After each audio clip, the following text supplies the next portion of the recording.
Pour mes petits bébés d'amour, j'espère que vous allez bien. Là en fait, vous voyez ici, c'est la boule qui monte sur mon dos. Elle est assez grosse, elle est comme ça, elle est toute dure. Et elle est au-dessus de ma fesse, jusqu'à mon dos, mes bébés.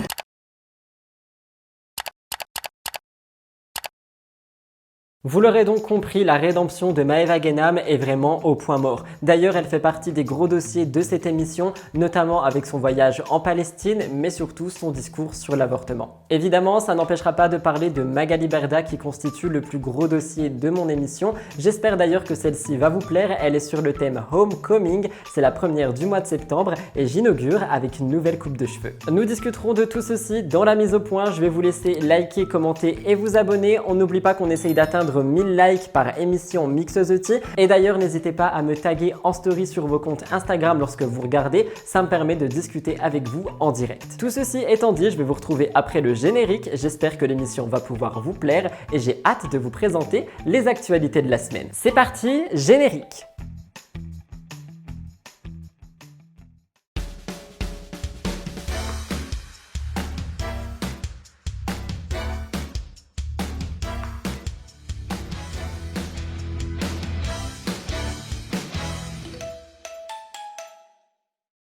C'est donc sur ce thème Homecoming que nous nous retrouvons pour la première émission de l'année, si on parle en année scolaire. J'espère que si vous êtes rentrés, ça s'est très bien passé pour vous et si jamais vous rentrez demain, je vous envoie évidemment tout mon amour et tout mon courage et encore une fois, mes DM sont ouverts. Si jamais vous êtes inquiet à l'idée de rentrer à l'école, dans votre nouveau travail, etc., venez en discuter avec moi, je serai ravi de pouvoir vous écouter et essayer de vous épauler. Mais bref, aujourd'hui nous sommes là pour une mise au point pour commencer cette émission. Elle va être courte mais je voulais revenir avec vous sur quelques points. Le premier étant donc la rentrée comme je viens de vous le dire. Le deuxième étant Aline Dessine. Parce qu'en effet, je vous ai déjà dit plusieurs fois que lorsque je vous partage des vidéos et des contenus concernant Aline Dessine, vous êtes nombreux et nombreuses à aimer ces contenus, à aimer la personne. Mais malheureusement, je vois aussi des personnes qui sont assez haineuses finalement envers Aline. Et c'est quelque chose que je ne tolérerai absolument pas dans mon espace commentaire. Je ne parlerai pas non plus des raisons et des causes pourquoi en vidéo, étant donné que je m'efforce de supprimer tous les commentaires qui parlent de ça, d'une histoire qui s'est passée, qui a été jugée, etc. Et par conséquent, quand je vous partage une actualité sur Aline Dessine ou peu importe quel influenceur, j'aimerais qu'on parle de cette actualité et qu'on ne soit pas là uniquement pour envoyer de la haine. Ce qui me permet également de rebondir sur autre chose qui est une phrase que je dis souvent que pour moi, une action ne définit pas une personne. Vous êtes nombreux à me reprendre quand je dis ça en me disant que oui, mais il y a des actions qui sont extrêmement graves et qui par conséquent entachent quand même, j'ai envie de dire, soit la crédibilité, soit carrément la vie de la personne concernée. Et je suis d'accord avec vous. Quand je dis qu'une action ne fait pas une personne, je vais parler notamment, je sais pas, d'une gourde, d'une erreur qui n'est pas condamnable ou quelque chose du genre et qui, pour moi, effectivement, ne définit pas une personne. Les erreurs de parcours sont totalement normales dans la vie humaine. Après, effectivement, si on parle de cas beaucoup plus graves et je vais pas en citer, là, je ne dirais pas non plus que ça fait la personne, mais je dirais qu'il faut faire quand même attention. Voilà, j'espère que j'ai pu m'expliquer par rapport à ça. Je voulais vraiment commencer là-dessus. Sinon, que vous dire par rapport à cette rentrée? Personnellement, elle est très dure pour moi. On a la pleine lune, c'est affreux. Je supporte pas ça. J'ai eu beaucoup de mal. Si vous savez pas de quoi je parle, je vous renvoie à l'Astro Actu de la semaine dernière. Mais sinon, j'espère pouvoir vous offrir tout le meilleur contenu que possible en cette nouvelle année qui commence pour moi au mois de septembre. Je suis toujours en année scolaire et on va commencer avec cette émission qui, je l'espère, sera à la hauteur de vos attentes. D'ailleurs, j'en profite, je pense que vous avez remarqué, j'ai fait un petit tour chez le coiffeur. Dites-moi ce que vous en pensez. Allez, c'est parti. Nous passons aux stories de la semaine. Elles sont nombreuses et vous allez voir que cette émission, en fait, elle est vraiment divisée par petites actus, mais les gros dossiers sont énormes. Le mariage de Magali, vous vous en doutez, j'ai creusé un maximum et je vais tout vous raconter. Mais pour l'heure, les stories de la semaine, c'est parti.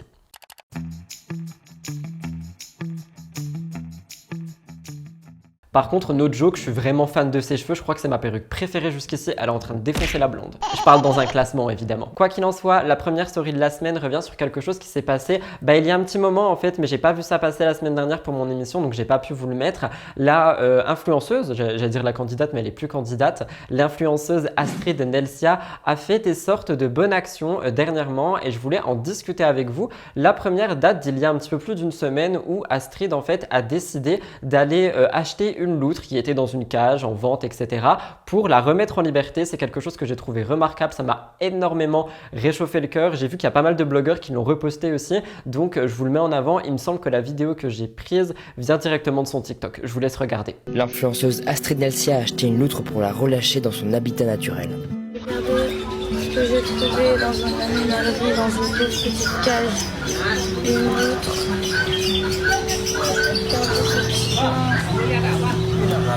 Regardez comme elle fait de la peine. Dans un enclos, tout petit, tout sale. À Bali, les loutres sont devenues les nouvelles vedettes du commerce d'animaux de compagnie. Elles sont arrachées à leur milieu naturel en Indonésie, en Thaïlande et dans d'autres pays d'Asie pour être ensuite vendues comme animaux de compagnie. Les loutres sont victimes de la réduction de leur habitat à cause de l'urbanisation et des dangereux pesticides qu'elles ingèrent. Elles ont également longtemps été chassées illégalement pour leur fourrure ainsi que pour leur sang, leur graisse et leurs os, considérées en Asie comme ayant des vertus soi-disant curatives. Comme vous le voyez, c'est quelque chose qui est vraiment remarquable. Personnellement, quand j'ai trouvé cette vidéo, je me suis dit mais elle est incroyable et elle a tellement raison de faire ça. Et ça me permet de rebondir sur le fait que les influenceuses, etc., qui peuvent être sur des plateformes comme Mime, OnlyFans et tout ça, ne sont pas que des mauvaises personnes. Il ne faut pas catégoriser tout le monde. Et quand je vois Astrid faire ce genre d'action, honnêtement, ça me réchauffe le cœur. Mais ce n'est pas tout. Astrid a fait une deuxième bonne action, étant donné qu'il y a de cela quelques jours. Elle a réitéré en fait un peu la même chose. Elle a été acheter une vingtaine de chats, 17 si je dis pas de bêtises, qui étaient mis en vente pour tous les relâcher dans leur habitat naturel. Je vous laisse regarder et encore une fois, bravo Astrid. On a vu une boutique avec des chats qui ont été capturés de la liberté. C'est horrible, trop triste. Il y en a 17 dans des conditions horribles, en plein soleil, dans des cages. Du coup, on a décidé de tous les acheter et de tous les libérer.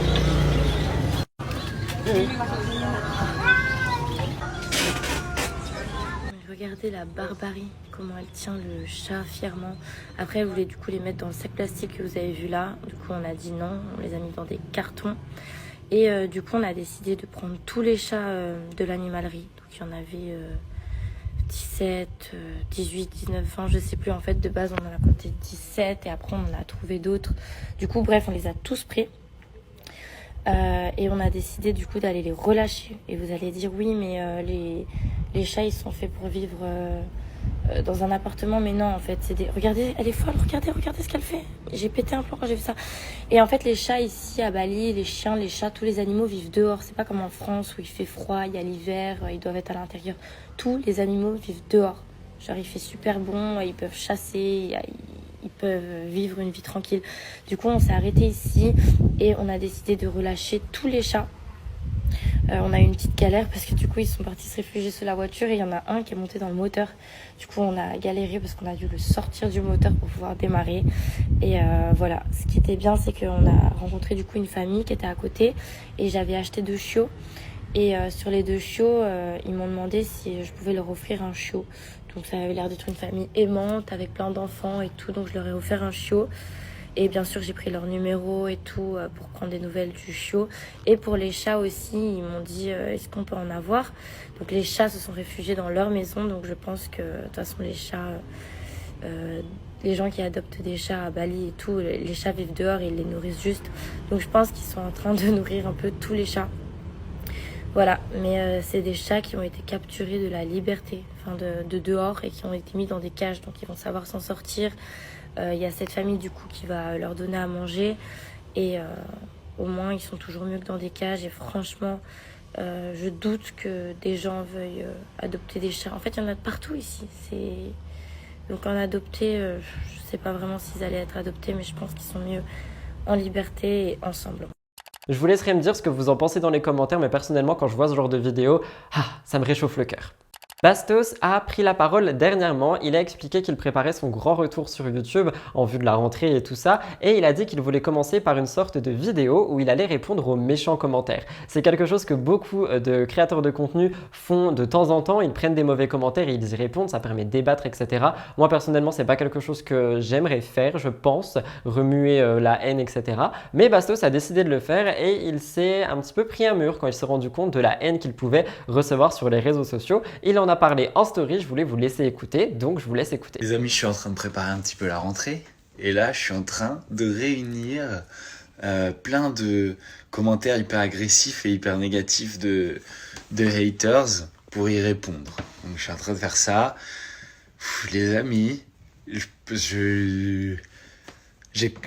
sais que j'ai déjà essayé de faire cette vidéo et plein de fois, genre le fait de les lire et tout, waouh, ça te met un coup au moral.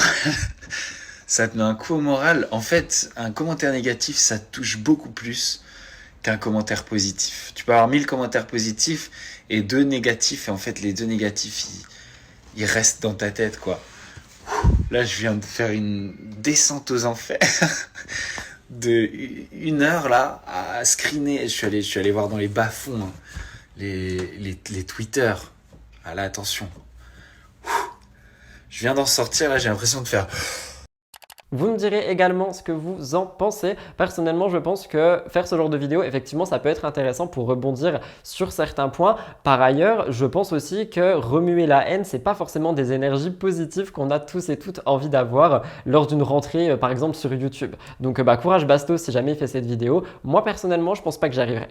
Ceci s'est rajouté un petit peu au fil du temps. En fait, je vous explique, je me trimballais sur Instagram et il me semble que j'ai vu passer cette story sur le compte de Lily Lapestouille. Je vais vous l'afficher de toute façon, mais Kim Glow a un petit peu pété un câble étant donné que lorsqu'elle a ouvert Instagram, un matin, elle s'est pris pas mal de haine. Il y a des gens qui lui ont dit très clairement qu'elle avait le QI d'une huître. C'est déjà quelque chose qui est très violent, mais ce que j'ai trouvé d'autant plus violent, c'est qu'il y a des haters qui lui reprochent en fait de se reproduire. Je rappelle que Kim Glow est enceinte et quand je dis le terme se reproduire, c'est vraiment ce qui était écrit. J'ai vu 2-3 haters dire que en fait elle n'avait pas à se reproduire parce que étant donné qu'elle a le QI d'une huître, eh bien son enfant ne sera que bête. Kim Glow a un petit peu pété un câble par rapport à ça et honnêtement je peux la comprendre, c'est pas des mots qui sont agréables et c'est super violent de dire ce genre de choses. Je vous laisse regarder et vous réagirez dans les commentaires, on passe à la suite. Je suis énervée de bon matin, j'aurais pas dû ouvrir Instagram. Vous savez, il y a toujours ce 1% de petites haineuse de maman qui se croit parfaite au-dessus de tout le monde, qui critique, qui insulte et t'as un cuit d'huître, t'aurais pas dû te reproduire, ton enfant il va être aussi débile que toi. Mais en attendant, écoutez-moi bien celles qui ont écrit ça, là, qu'elles se sentent bien visées, celles qui ont écrit ce message. Mon cuit d'huître, en attendant, il fait que tous les matins je me lève et que je fais ce que je veux de mes journées. Je me lève pas le matin pour aller réaliser les rêves de mon patron, pour réaliser les rêves de quelqu'un d'autre. Moi, chaque jour, j'avance dans ma vie, je réalise mes propres rêves. Mon cuit d'huître, il m'a offert la maison de mes rêves, mon cuit d'huître. En attendant, comparez votre vie à la mienne et regardez votre cuisse qui vous a permis d'avoir dans votre vie. Alors les donneuses de leçons, celles qui insultent, celles qui sont méchantes, les haineuses, ma vie, en attendant, c'est la vie de rêve. J'ai la maison de mes rêves, je construis ma famille, tout va bien pour moi et je vous emmerde. Bon bref, vous savez quoi, moi la haine d'Instagram à la base ça m'a jamais touché. Pour ceux qui me suivent, vous savez, ça me passe au-dessus. Mais là ça doit être les hormones, je sais pas, je suis en folie, je suis en ébullition, la fatigue. Allez, je vais me concentrer, j'ai quand même reçu beaucoup d'amour, de soutien. Voilà, faut que je pense à ça, faut pas que je pense à ces petites cassos qui se croient mieux que tout le monde. En attendant, on comparera la vie de mon enfant et la vôtre de vie. Et là après on pourra parler... Vous allez très vite le voir, le mariage de Magali Berda est vraiment quelque chose qui a bercé en fait ma trame d'émission étant donné qu'il y a eu beaucoup de trucs autour de personnes concernées, de personnes qui ont réagi, etc. Vous allez voir que c'est vraiment quelque chose qui a totalement immergé mon mixosotis et par ailleurs nous avons pu retrouver Ilan à l'intérieur de ce mariage et il y a eu 2-3 petits couacs. On en parlera lors du mariage en lui-même, mais je vous parle ici d'Ilan parce que il y a des personnes qui l'ont dénoncé en fait parce qu'ils ont repris des stories où ils partageaient des hôtels, des restaurants, etc. et ils ont fait, ils ont dénoncé ça à la DGCCRF, au GIGN aussi si j'ai bien compris et ils ont même identifié Emmanuel Macron en disant que Ilan ne respectait pas la loi de l'influence et qu'il ne disait pas lorsqu'il s'agissait d'un produit offert, d'une prestation offerte, etc. Et il en a réagi en disant que lorsqu'il payait, il n'avait pas à parler de collaboration. Je vous laisse écouter. Twitter, écoutez-moi bien cette grosse blague. Il y a des comptes qui se sont amusés à reprendre tous les endroits où je suis parti en vacances, au restaurant, etc. où j'ai tagué les endroits. Et moi j'ai tagué parce que je suis fier d'être à cet endroit, parce que c'est un bel endroit. Mais j'ai payé avec mon argent. Quand tu payes, que c'est ni une collab, ni une pub, ni rien du tout, tu n'as pas à mettre ni hashtag publicité, ni hashtag collaboration, ni hashtag mes deux glinches. Ils ont tagué sur leur public sur Twitter le président, DGCCRF, GIGN, la police. Mais vous croyez que vous allez faire quoi? J'ai teubé, j'ai payé. Je suis plus un influenceur. Je fais pas de collab, je fais pas de placement. Je suis un créateur de contenu sur TikTok parce que je gagne ma vie aussi grâce à ça, forcément avec les vues, mais j'arnaque personne, hein. Je crée du contenu et je suis rémunéré par une plateforme. Laissez-moi tranquille, vous allez pas me faire. Allô.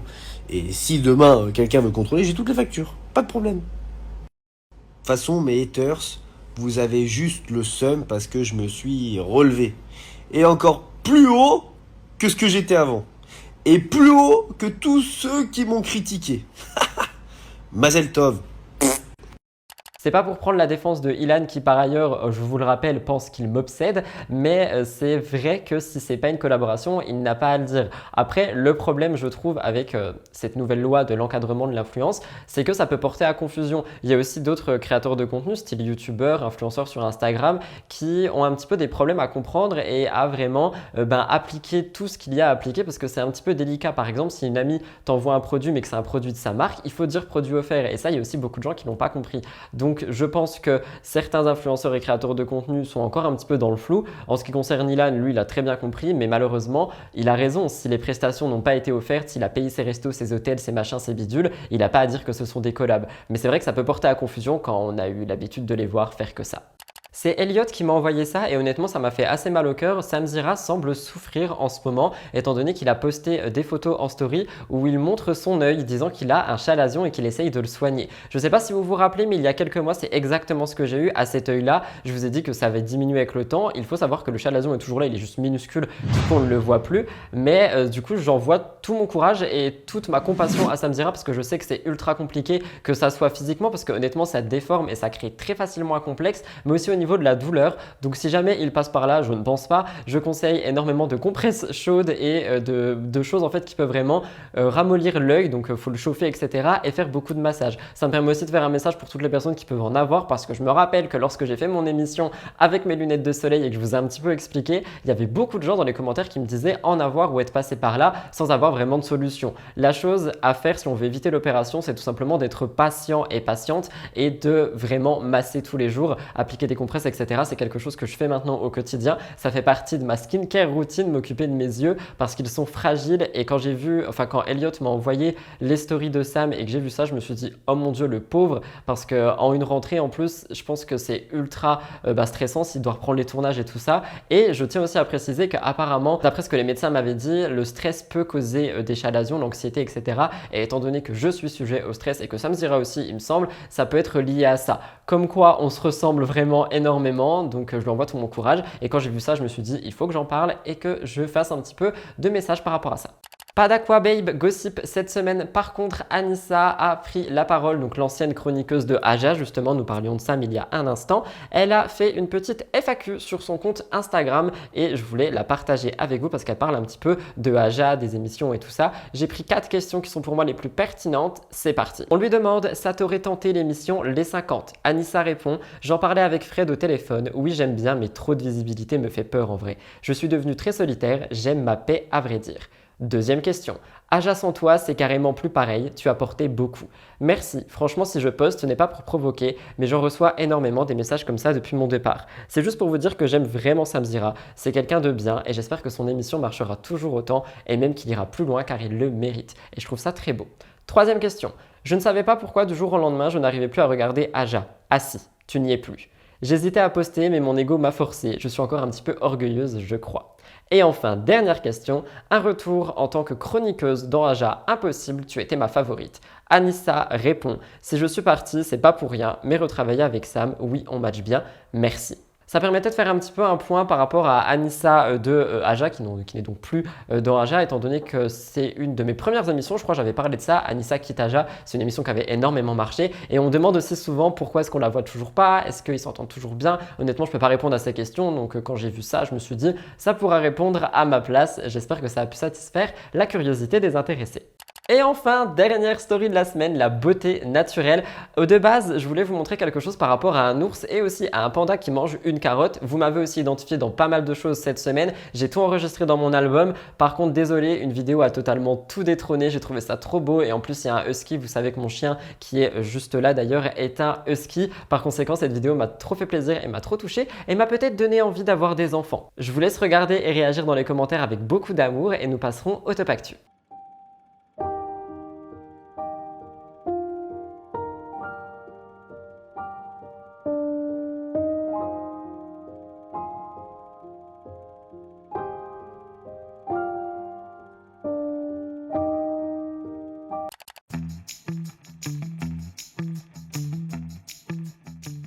Je commence le top actu par une actualité que Elliot m'a envoyée. Tenez-vous bien parce que lorsqu'il m'a parlé de ça, je me suis dit que j'étais obligé d'en parler dans MTT.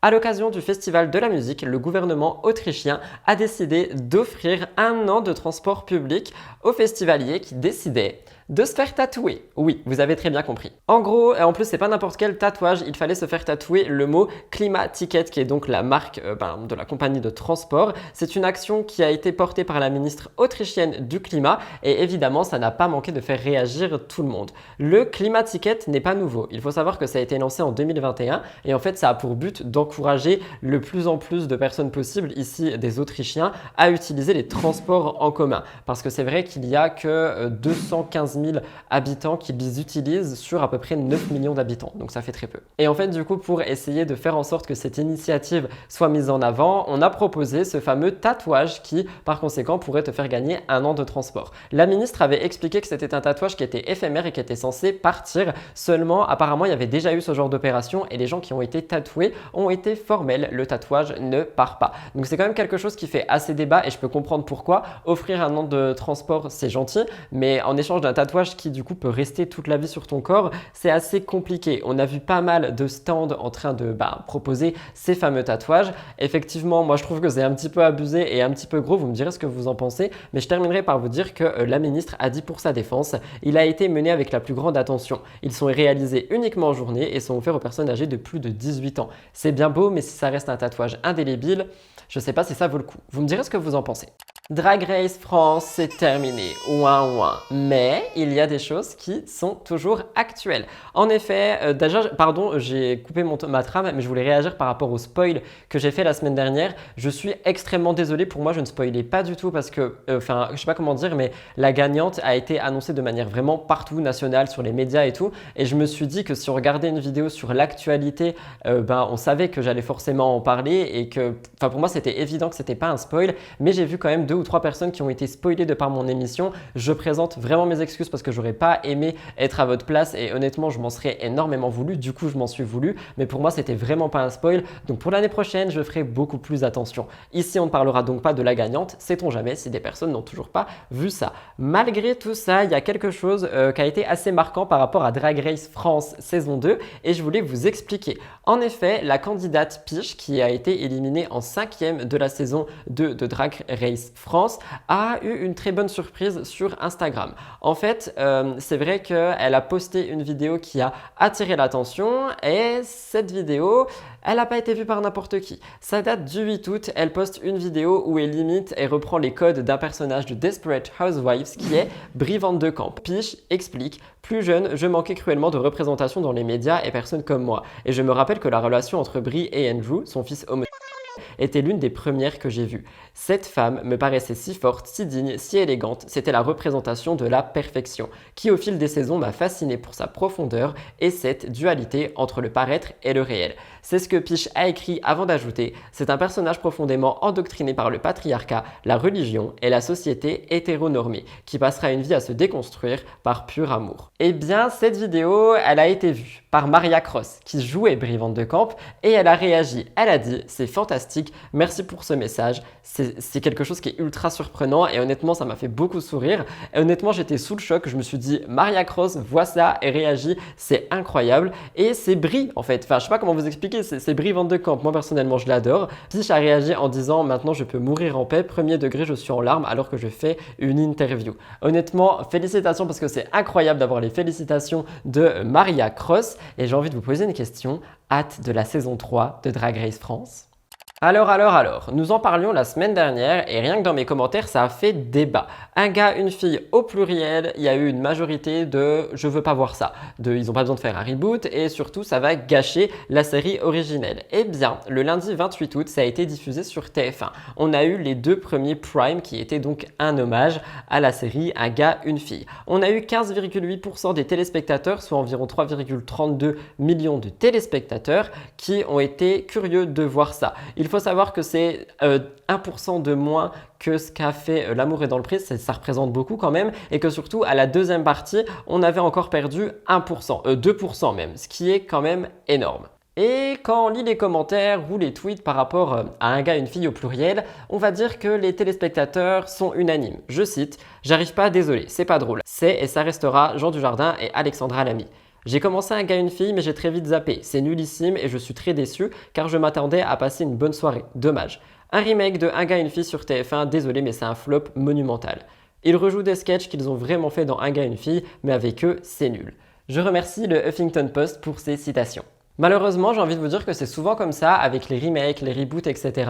Parfois, il vaut mieux rester sur le succès d'une série qui est terminée que d'essayer de faire un reboot. Il y a des exceptions qui confirment la règle. Finalement, j'ai vu des reboots qui étaient plutôt pas mal, mais c'est vrai qu'un gars, une fille au pluriel, je ne pense pas que ça plaise. Si jamais vous avez regardé, vous me direz ce que vous en pensez, mais les téléspectateurs ont l'air unanimes. Vous m'avez demandé de revenir sur le clash entre Booba et Redcar, anciennement Christine and the Queens, donc j'ai fouiné, j'ai trouvé un petit article sur Star Mag qui revient sur ce tacle, donc je vous explique. Vous le savez et on en parle souvent, le rappeur Booba a l'habitude de s'attaquer à des artistes sur les réseaux sociaux, notamment Twitter ou X, ça dépend comment vous appelez cette application. Aux dernières nouvelles, il mène une guerre contre les influx voleurs, notamment Magali Berda. D'ailleurs, vous allez voir qu'il a même réagi à son mariage. Et bien dernièrement, il a décidé de tacler Redcar, qui était anciennement connu sous le nom Christine and the Queen, mais il faut désormais le genrer au masculin. C'est d'ailleurs ce que je vous expliquais vendredi dans Pop the Tea, donc n'hésitez pas à aller voir. Il faut savoir qu'en 2016, les deux artistes ont fait un featuring, ils ont collaboré, donc visiblement ils se sont bien entendus à un certain moment. Et pour vous expliquer le tacle, en gros, Redcar a fait une performance torse nu et lorsque Booba a vu ça, il a dit « Je n'arrive pas à suivre, j'ai besoin de vacances et de repos ». Ce qui était donc un tacle par rapport à Redcar, certainement ses changements et tout ça. Et par conséquent, Redcar a répondu aussi à ce tweet en disant « Bonnes vacances Booba, je pense que c'est le métier d'influenceur, ça te fatigue ». Ça aurait pu s'arrêter là, mais un autre internaute a écrit en disant en gros que c'était dommage qu'ils se tirent dans les pattes et que ça serait très cool de les revoir faire un featuring ensemble. Et bien Redcar a répondu et ça semble négatif. Non, ça va aller, je ne bosse pas avec des gens qui me manquent de respect pour faire du culot. Ce qui est un petit peu souvent reproché à Booba ces temps-ci. Je vous laisserai me dire ce que vous en pensez, mais voilà, vous m'avez demandé de revenir sur ce clash. Nous rentrons maintenant dans la télé-réalité et je commence par vous parler de Giuseppa qui a enfin pris la parole par rapport à la haine qu'elle reçoit. Je pense que nous l'avons compris au fil des émissions, Giuseppa est critiquée sans cesse depuis la diffusion de C'est la famille et elle semble épuisée. En effet, depuis la diffusion, c'est devenu une cible vivante, celle des internautes qui ne manquent pas une miette pour pouvoir la critiquer. Il pointait notamment la manière dont elle élevait Georgia en disant qu'elle était trop présente pour elle, mais en même temps qu'elle ne lui accordait pas beaucoup de temps et surtout qu'elle étouffait Paga. Donc c'est vrai que c'était assez compliqué et en plus de ça, en parallèle, dans C'est la famille, on voit des séquences où Giuseppa est assez froide, où elle s'énerve, où elle pleure, etc. Par conséquent, le montage ne lui rend pas honneur non plus. Vous le savez, elle a réagi plusieurs fois à ça, mais il y a eu du nouveau, donc je vous explique. En gros, elle explique qu'elle comprend pas pourquoi il y a autant de gens qui peuvent être aussi méchants avec elle et qu'au bout d'un moment, ouais, ça la touche. Elle dit « Ça m'a grave touchée, surtout quand ça touche à ton rôle de mère, à ma famille, ça m'a vraiment fait de la peine. Là, je me suis pris un sacré coup. » Et c'est vrai que depuis la diffusion de C'est la famille, je ne sais pas, s'en prend vraiment plein la tronche et ça a été accéléré depuis l'accouchement. Rappelez-vous, il y a des gens qui ont dit que son accouchement était une mise en scène, qu'elle aurait accouché avant et qu'après ils auraient refait la scène. Moi, dans mes commentaires, on m'a dit que c'était impossible parce qu'on n'allait pas, enfin des infirmiers n'allait jamais accepté de faire ce genre de mascarade. Après, on a eu toutes les critiques comme quoi elle laissait aucun moment à Paga avec la fille, qu'elle était trop sur la petite, qu'elle était super froide, etc. Donc elle s'en prend vraiment beaucoup plein la tronche en fait, tout simplement. Et bien, comme le rapportent les médias, le dimanche 27 août, Giuseppa partage un long texte où elle revient sur tout ça. C'est un message où elle parle de sa santé mentale, de son état actuel et on voit aussi une photo. Elle est à côté d'une personne qui a environ une centaine d'années et en fait elle raconte que c'est une connaissance qu'elle a rencontrée au cours d'une journée où elle s'est mise dans la peau d'une infirmière pour ses vidéos YouTube. Et en fait lors de cet échange qu'elle avait partagé avec cette personne, la personne lui aurait conseillé de ne jamais se laisser aller, qu'il fallait vivre chaque moment au lieu de juste attendre que le temps passe. Et Giuseppa a écrit « Ce soir en la postant, je me rappelle que je m'en fous tout simplement, car je suis heureuse et que je veux vivre pleinement cette vie qui un jour ne sera plus si belle, si facile et si épanouissante. » Elle dit qu'elle veut plus évoquer la haine, le stress, tout ce qui peut la contrarier, etc. et qu'elle veut juste profiter de sa vie. Et honnêtement, outre tout ça, moi je pense qu'il y a vraiment une sorte de message, pas d'appel à l'aide, mais de ras-le-bol en fait de la haine qu'elle doit recevoir et je peux comprendre. Donc j'envoie tout mon courage à Giuseppa et je trouve que la manière dont elle a fait passer ce message est assez beau finalement et artistique. Nous l'avons redécouverte cette année, Amélie Netten n'a pas cessé de briller sur nos écrans. D'après la bande-annonce de W9, dont je ne spoile rien, elle serait de retour dans Les 50 saison 2, qui arrive d'ailleurs très prochainement. Au moment où je vous parle, ce soir, je peux voir le premier épisode. J'ai tellement hâte. Mais cette fois-ci, je vous parle d'elle pour une triste nouvelle. Si elle fait parler d'elle aujourd'hui, c'est parce que elle a annoncé le décès de sa maman. Elle a pris ses réseaux sociaux, elle a un petit peu expliqué cette nouvelle en fait, qui n'est pas du tout une bonne nouvelle à sa communauté et à ses abonnés. Elle a dit qu'elle ne serait pas active sur les réseaux dans les prochains jours parce que c'est une perte qui la rend vraiment inconsolable, que c'est très dur pour elle et que par conséquent elle a besoin de se retrouver, de s'occuper de son fils Hugo, de sa famille, de ses proches, et je peux totalement comprendre. J'envoie vraiment tout mon courage à Amélie Netten parce que j'imagine même pas ce que ça doit être de perdre un parent et ça doit vraiment être super dur à traverser. Elle dit d'ailleurs: maman, tu resteras dans mon cœur à tout jamais, je t'aime infiniment, tu vas nous manquer. J'envoie tout mon courage et si jamais vous voulez le faire, n'hésitez pas à le faire sous l'espace commentaire, à envoyer beaucoup de courage à Amélie Netten. Je voulais juste vous dire merci pour tous les messages, je peux pas répondre à tout le monde. Je vais couper mon téléphone maintenant. On peut seulement voir ma maman samedi, à partir de samedi.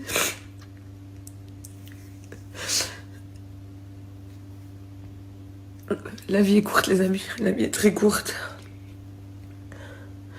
Profitez de votre vie à fond. Vraiment, je vous le dis. Et enfin, je termine le Top Actu par vous parler de Jazz. C'est quelque chose qui m'a fait à moitié sourire, mais visiblement, Jazz en France... Mais visiblement, Jazz en France, c'est vraiment quelque chose qui a fait parler. On se rappelle qu'aux dernières nouvelles, elle a fait parler suite à une dispute, mais il y a aussi le fait qu'elle a été vue avec une cigarette alors qu'elle est enceinte. Quoi qu'il en soit, les vacances en été, c'est terminé, les choses reviennent à la normale et la JLC Family est de retour à Dubaï. Et c'est vrai qu'on va dire doucement mais sûrement, il faut préparer l'arrivée du 4e enfant. Et c'est vrai qu'elle n'a pas voulu encore communiquer la date de son terme, mais apparemment, c'est un accouchement qui va arriver incessamment sous peu. À côté de ça, j'ai aussi vu que Jazz avait dit que c'était un accouchement qu'elle craignait beaucoup et que, les 3 autres accouchements, elle en a pas eu peur, mais celui-là, c'est vraiment quelque chose qui lui fait peur. Quoi qu'il en soit, c'est pas du tout les seules confidences qu'elle a faites parce qu'on lui demande si elle aurait aimé venir revivre en France, si elle aimait bien être en France, etc. Et Jazz a dit y revivre pas du tout parce que, selon elle, les Français sont irrespectueux, manquent de sourire et manquent de paix. Elle dit, j'ai l'impression que tout le monde est triste ou énervé. Je vais réagir et il est vrai que c'est un petit peu une image qui est assez cliché lorsqu'on parle des Français, hein. Je l'ai déjà vu plus d'une fois, les Français sont froids, les Français sont grincheux, les Français sont malheureux, etc. Mais je trouve ça super dur en fait de dire ça comme ça alors qu'elle vient de passer un été ici, qu'elle avait l'air de s'éclater, donc elle a le droit de penser ça, mais moi personnellement je l'ai pris perso et je me suis dit c'est pas cool, donc en gros ça veut dire les influenceurs qui partent, ils reviendront jamais parce que on est une épine dans leur pied, je sais pas. En tout cas, ça m'a fait beaucoup rire d'ironie, je vous laisserai me dire ce que vous en pensez, mais moi je trouve ça assez ironique. Et quand je dis ironique, je rappelle que ces placements de produits sont achetés par les Français, donc les personnes qu'elles trouvent irrespectueuses, qui manquent de sourire et de paix, la font vivre. Peut-être plus maintenant, mais ils l'ont fait vivre pendant très longtemps. C'est donc tout pour le Top Actu, on va se retrouver pour le cœur de l'actu, vous allez voir il est aussi concis. Je vous l'ai dit, le mariage de Magali Berda, ça aurait carrément pu être une vidéo à part, mais j'ai pas eu envie de le faire. J'ai vraiment voulu me focus un gros dossier sur Magali, donc là on va passer au cœur de l'actu. Si vous êtes toujours là, n'oubliez pas de liker et vous abonner, ça fait grave plaisir. La semaine dernière, on a atteint les 1000 likes en seulement 5 jours, je vous remercie énormément. Si on peut faire pareil cette semaine, franchement, ça annonce une bonne rentrée.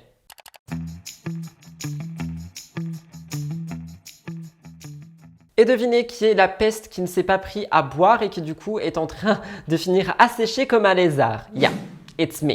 You understand it. Non mais sérieux, j'ai vraiment pas à boire là, je vais mourir. Oh ok, il y a vraiment rien là-dedans. Écoutez, comme me disait ma mère quand je mettais des robes de princesse, faut souffrir pour être belle. Je commence le cœur de l'actu par quelque chose d'assez énorme, Jessica Thivenin. Quand elle ne fait pas parler d'elle par des polémiques ou de la chirurgie esthétique, les internautes se posent pas mal de questions par rapport à ses relations amicales. Aux dernières nouvelles, Thibaut et elle étaient pointés du doigt pour avoir offert une maison à leurs parents respectifs. Je vous avais expliqué que pour moi c'était de la jalousie, que en vrai il y a eu beaucoup de gens qui ont dit que c'était pour piéger tout le monde et les garder sous le coude. Moi moi je vous ai dit que pour moi ce qui était dit ça relevait vraiment de la jalousie et vous avez été nombreux et nombreuses à être d'accord avec moi, ça m'a beaucoup rassuré. Mais bref, comme je vous l'ai dit, aujourd'hui ce sont les relations amicales qui nous intéressent. Premièrement, parlons de Stéphanie Durand avec qui Jess a partagé beaucoup d'aventures des Marseillais. Jessica a toujours trouvé en Stéphanie une sorte de meilleure amie. Cependant, Stéphanie a quitté l'émission Les Marseillais, elle s'est lancée dans une carrière d'influenceuse / blogueuse et donc le duo qu'elles étaient a cessé d'exister et ça avait déçu pas mal de fans. Il y avait eu pas mal de rumeurs qui disaient qu'il y avait peut-être un conflit entre les deux, que peut-être elles ne s'entendaient plus et qu'elles n'étaient plus amies même en dehors de la télé. Donc Jessica a décidé de réagir, on lui demande embrouille avec Steph et elle a tout simplement fait ça de la main, ce qui veut donc dire non. C'est donc un soulagement pour les fans qui adoraient leur duo, mais ce n'est pas tout. Avant ça, je voulais réagir en vous disant que effectivement, en fait, je pense que lorsqu'il y a des tournages, on peut vraiment avoir des binômes, des groupes, etc. qui sont très soudés, très liés entre eux et ouais, vraiment qui partagent pas mal de choses, mais que lorsqu'ils rentrent chez eux et qu'après il n'y a plus d'émission, peut-être que tout simplement les liens se défont, que chacun reprend sa vie, enfin ça arrive quoi, que ça soit avec des émissions ou même à l'école, ça arrive généralement. Mais ce n'est pas tout, parce que rappelez-vous, il y a quelques temps, je vous parlais du fait que Jessica aurait peut-être une embrouille avec Maddy et Benji. Et bien en fait, par rapport à ça, le 25 août, Maddy a fêté ses 30 ans et Jessica n'était pas présente. Par conséquent, on a décidé de lui poser des questions pour savoir un petit peu pourquoi elle n'était pas là. Elle n'y a pas répondu, mais elle a partagé quelque chose d'assez mystérieux sur les réseaux sociaux. Elle suggère que pour véritablement prospérer, on doit parfois rompre certaines relations, éviter des endroits spécifiques et choisir judicieusement ses fréquentations. Vous allez voir, je vais pouvoir le lier avec le mariage de Magali aussi, mais pour l'instant, parlons de Maddy. Ce qu'on peut comprendre à travers ça, c'est que Jessica semble avoir mis fin à pas mal de ses relations amicales. Et vu qu'elle était absente de l'anniversaire de Maddy, tout le monde se dit peut-être qu'elle parle de Maddy et de Benji. Je vous laisserai me dire ce que vous en pensez. Ce n'est pas tout concernant Jessica, je vous explique. Dans les derniers épisodes de C'est la famille, il y a une séquence qui a fait parler. En fait, c'est vrai que Jess et Thibaut passent énormément de temps avec leurs enfants. C'est d'ailleurs pour ça qu'ils ne veulent plus faire de tournage hormis C'est la famille, parce qu'ils veulent vraiment profiter de leurs enfants et les voir grandir jour après jour. Et c'est quelque chose que je trouve très beau. Malheureusement, dans C'est la famille, le tournage ne rend pas non plus honneur à tout le monde, notamment à Jessica et Thibaut pour une séquence. En fait, il y a une séquence où Mylon s'est réveillé très grognon. Ben oui, il est d'origine française. C'est bon, je rigole. Quoi qu'il en soit, c'est un changement d'humeur qui n'a pas du tout été apprécié par sa maman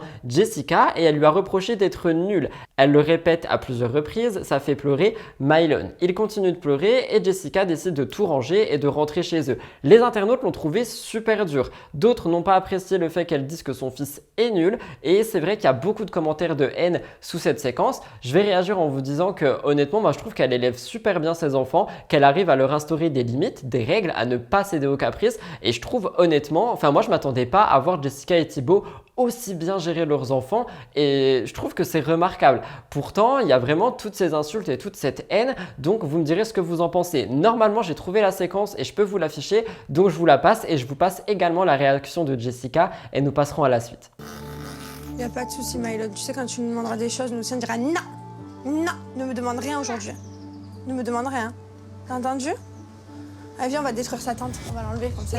Ah, viens, chérie, on va l'enlever. Non. Arrête de crier. Arrête de crier. Allez, viens, on va enlever. Non, attends, on va être tranquille. Mais j'ai pas envie de rester là avec lui. Eh ben va la défaire, moi je...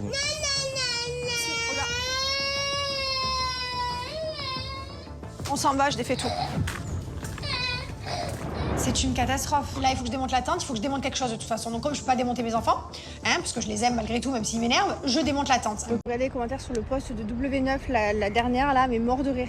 Mylon a fait une crise de 3 heures, de 8 heures le matin jusqu'à peu près 11 heures, ils ont été pas sympas. Ça a été très compliqué et voilà. En soi, d'habitude, c'est des moments qu'on montre pas parce qu'on va pas se filmer à ce moment-là quand ça va pas. Mais là, on était filmé par les caméras, on va pas le cacher, on va pas dire de le couper parce que ça arrive dans toutes les familles.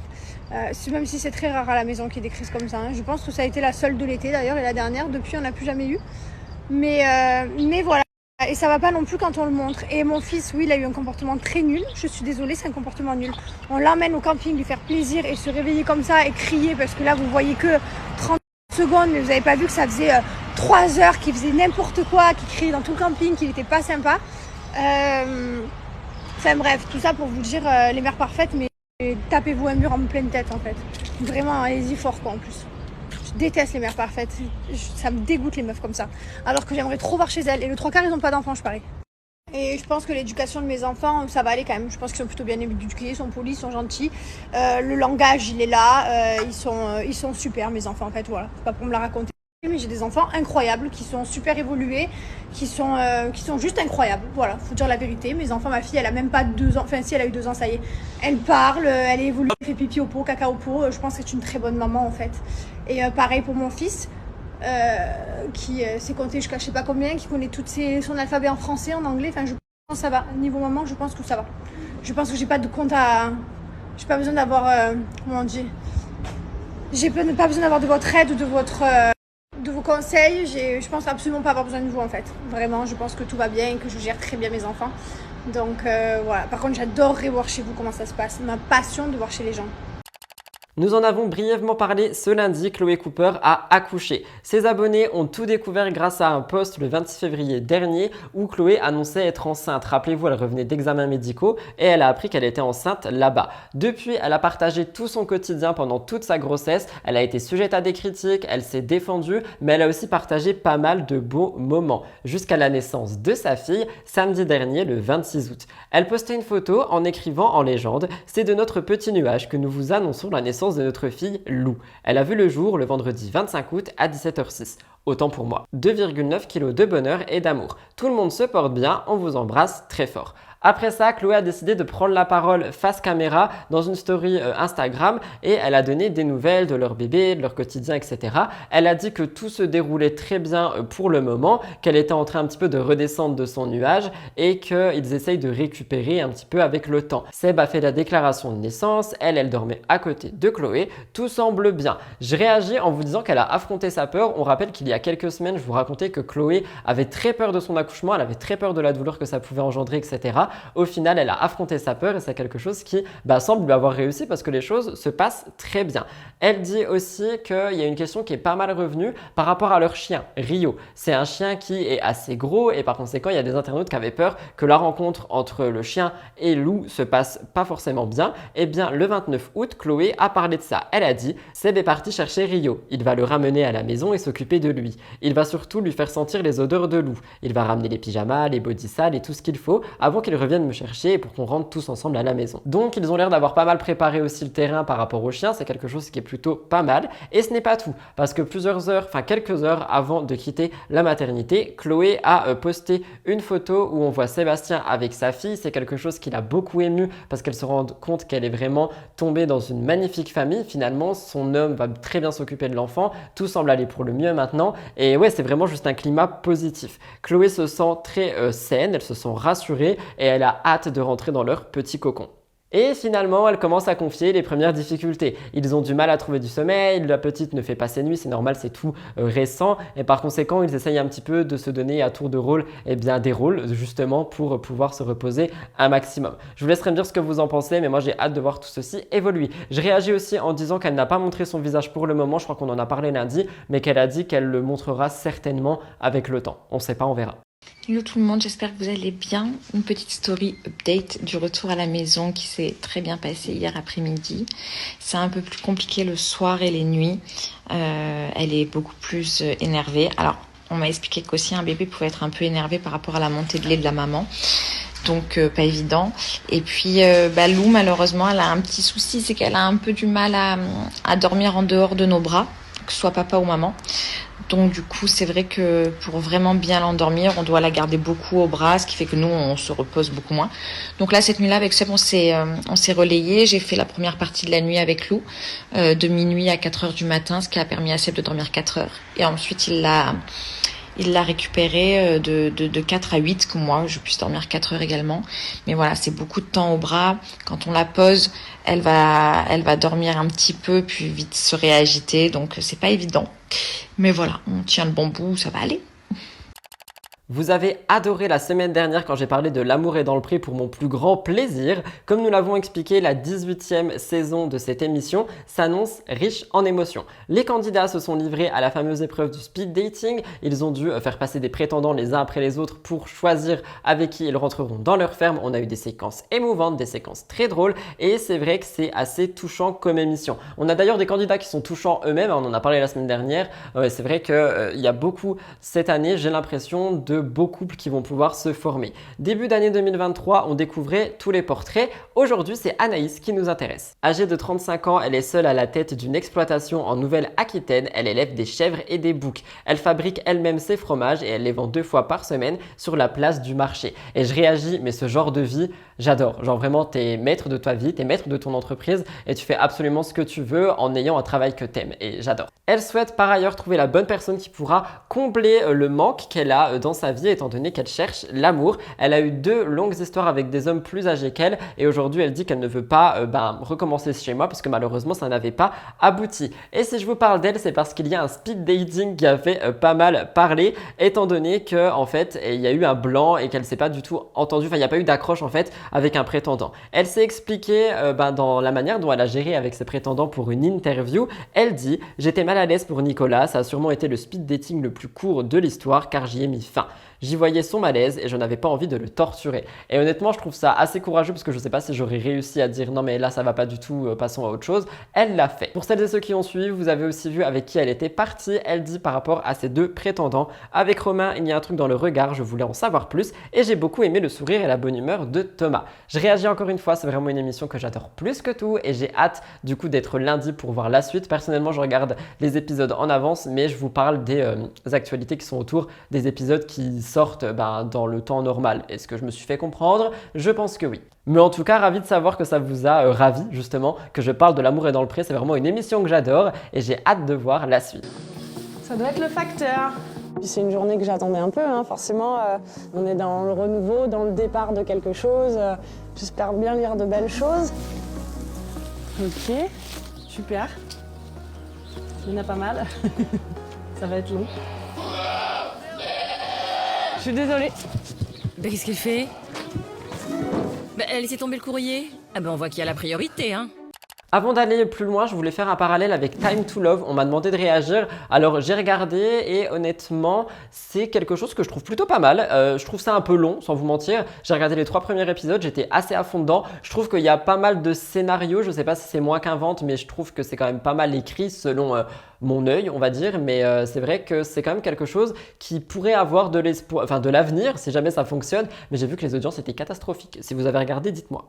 Écoutez cette actualité jusqu'au bout parce que je trouve qu'il y a un beau message à prendre. En effet, nous parlons de Mila Jasmine cette semaine et pour faire un petit peu à nouveau de prévention par rapport à la chirurgie, vous le savez, les influenceurs et principalement les influenceurs de télé-réalité ont vraiment été addicts à la chirurgie esthétique. Et quand ils n'en font pas la promotion, ils en parlent quand même ouvertement. On rappelle qu'il y a une loi qui interdit d'en faire la promotion.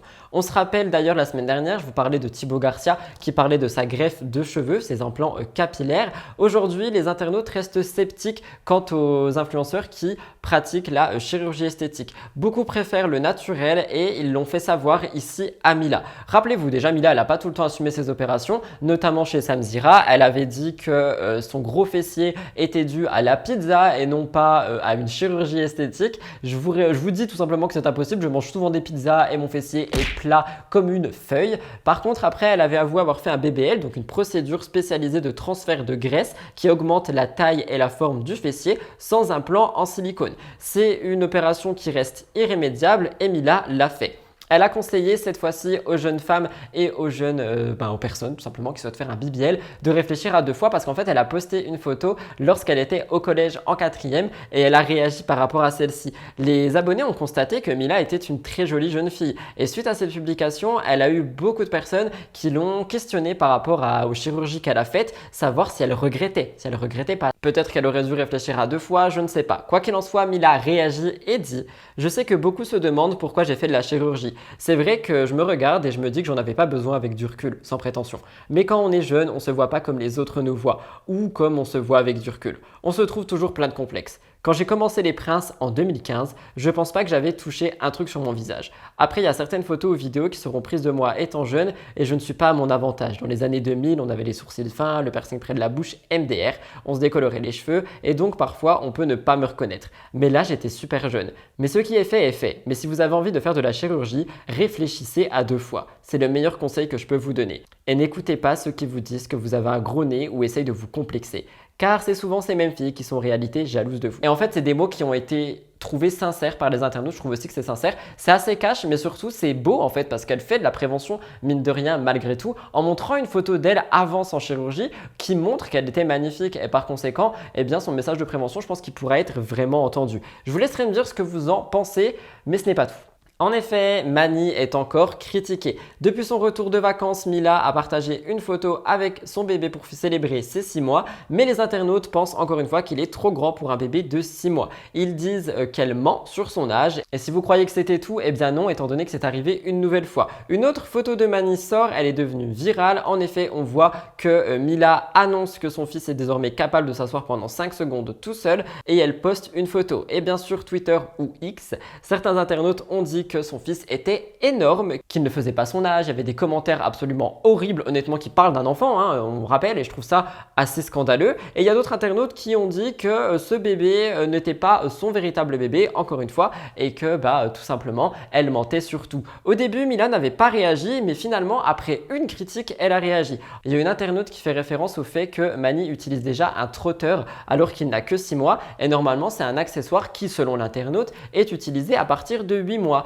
Mila n'a pas voulu laisser ça passer, elle a dit quand on ne sait pas, on se renseigne, au lieu de divulguer encore et toujours des fausses infos. Elle partage une photo du packaging du trotteur où on voit que c'est écrit qu'on peut l'utiliser à partir de 6 mois. Elle partage aussi une photo du passeport de Mani. Elle dit vous pouvez screen tout ce que vous voulez, personne ne fait de faux passeports ici, on n'est pas dans la Casa de Papel. Et en fait je réagis et je pense que Mila elle est à bout et qu'elle en peut plus et que ces critiques durent depuis le moment où elle était enceinte, où elle a annoncé sa grossesse. Tout le monde n'a fait que critiquer, dire qu'elle ment, etc. etc. Maintenant Mani a environ 6 mois, donc ça fait longtemps qu'on la critique, ça fait longtemps que j'en parle et je pense qu'elle en peut plus. Et en fait malgré le fait qu'elle va partager, je sais pas, un passeport, la boîte du trotteur, etc. il y a des gens qui vont toujours pas la croire et qui vont continuer à alimenter les rumeurs qui disent qu'elle ment sur absolument tout. Et encore une fois, je trouve ça assez dommage et je trouve ça dommage, tout simplement qu'il y ait des gens qui n'ont que ça à faire de leur vie. Et je vois encore mes haters qui vont venir me dire oui mais toi tu passes ta vie à parler d'eux, mais c'est mon travail et ça me passionne, j'aime bien la psychologie humaine. Même si j'aurais peut-être dû finir ma licence du coup, j'aurais eu un diplôme. Je parle de ma licence de psycho, j'ai bel et bien terminé ma licence d'anglais. Yes, I'm a... Je ne vous en parle pas souvent, mais nous devons revenir sur les actualités de Julie Ricci, qui sera d'ailleurs dans l'émission des 50 saison 2. Je fais un petit parallèle. Est-ce que vous avez téléchargé l'application des 50 ? Moi, oui. Et j'ai rejoint le club, je sais même plus de qui. Je crois que j'ai rejoint le club de Maïsan. Ouais. Vous me direz qui vous avez rejoint. Quoi qu'il en soit, Julie est une candidate de Maman est célèbre. Elle l'est devenue après avoir fait Secret Story. Les internautes l'aiment beaucoup. Malheureusement, en 2022, elle annonce sa rupture avec son ex-mari. Elle a su rebondir. Elle a commencé une nouvelle vie de mère célibataire. Aujourd'hui, elle sait ce qu'elle veut, elle sait ce qu'elle ne veut pas, mais elle est assez catégorique en fait. Et en fait, elle explique par exemple qu'après avoir connu la vie à deux, elle ne veut plus du tout emménager avec qui que ce soit. Je réagis, ça peut paraître assez étrange, mais en fait, ça existe énormément. Il y a beaucoup de couples qui n'habitent pas ensemble parce qu'ils préfèrent vraiment se voir, se rencontrer, etc. Il y en a d'autres pour qui ça serait impossible. Moi, honnêtement, je sais pas si je pourrais ne pas vivre avec la personne qui partage ma vie. Je sais pas. Je sais qu'il y a des personnes qui en sont capables, des personnes qui n'en sont pas capables. Quoi qu'il en soit, respectons tout le monde. Julie participait à Maman est célèbre, mais ça faisait une éternité qu'on ne l'avait pas vue dans une véritable aventure. Donc il y a beaucoup de gens qui ont hâte de la retrouver dans les 50. Attention, les 2 prochaines minutes vont spoiler l'émission. Je vous mettrai un timecode à l'écran pour que vous passiez directement à la suite. C'est parti. En effet, dans les 50, apparemment, elle aurait eu un petit penchant pour Vivian. Les blogueurs étaient tout aussi surpris que les internautes, mais quand ils l'ont annoncé, eh bien, ils ont dit qu'ils seraient en couple. On verra ce qu'il en est. C'est quelque chose qui n'aurait pas duré, donc on verra pendant le moment du tournage. Julie a d'ailleurs dit sur Instagram que on verra tout ça dans l'émission et qu'elle prendra pas la parole avant. Fin du spoil, on reprend l'émission. À côté de ça, sa vie amoureuse fait parler. Julie s'est livrée à cœur ouvert à ses abonnés. Elle a révélé qu'elle fréquentait actuellement un garçon qu'elle aime bien, qu'ils en sont au début et qu'elle n'a pas envie d'en parler pour le moment parce que sinon ça peut faire des polémiques. Parce que d'ailleurs son ex-mari en a eu. En effet, il y a beaucoup de gens qui ont dit qu'il s'était mis avec le sosie Julie Ricci. Il y a des internautes qui l'ont retrouvé et qui ont été insultés cette pauvre femme qui n'a rien demandé. Je trouve ça extrêmement dommage, surtout qu'elle-même a dit dans sa story, et je crois que j'ai retrouvé la story, qu'elle était contente pour lui et que juste qu'il continue sa vie quoi. Donc vous voyez la puissance et la violence que des internautes peuvent avoir envers quelqu'un qu'ils connaissent pas. Je trouve ça quand même dommage. Bref, c'était donc tout pour les actus de Julie. Nous passons à la suite. Ah, celle-là, je sais que vous l'attendez. Cette actualité est à la fois drôle et intéressante et importante, donc je vous demande de l'écouter jusqu'au bout. Nous parlons encore de Maïsan et Emin ici. Vous le savez, ils ont eu un véritable coup de cœur sur le tournage de la bataille des clans et après ça, ils sont repartis en couple de l'aventure. Malheureusement, leur histoire semblait bien tenir, mais la distance a eu raison d'eux. On rappelle que Maïsan vit dans le sud de la France et que Emin, lui, est à Dubaï. Donc, elle s'était montrée très triste sur les réseaux sociaux, mais depuis, ça fait quelques semaines qu'ils se remontrent ensemble. Encore une fois, à peine de spoil sur le tournage des 50, je vous mets un timecode. On rappelle que dans le tournage des 50, Maïsan aurait été en rapprochement avec un garçon, Emin avait réagi et par conséquent, eh bien, ça ne lui a pas plu du tout. Il avait posté des messages absolument violents sur les réseaux sociaux, mais en sortant des 50, il semblerait que Maïsan et Emin se soient rapprochés. Fin du spoil. Comme je viens de le dire, en sortant des 50, Maïsan et Emin se seraient rapprochés. Ils s'affichent souvent ensemble et assez proches. J'ai envie de vous dire que c'est quasiment officiel, mais qu'ils ne l'ont pas dit eux-mêmes. Donc je peux pas dire ils sont en couple, mais ils ont l'air en couple. On rappelle d'ailleurs que Maïsan a dit que Emin ne voulait pas qu'ils soient vus ensemble, etc. Donc peut-être qu'il protège vraiment le mot couple les concernant, mais pour moi ils sont ensemble.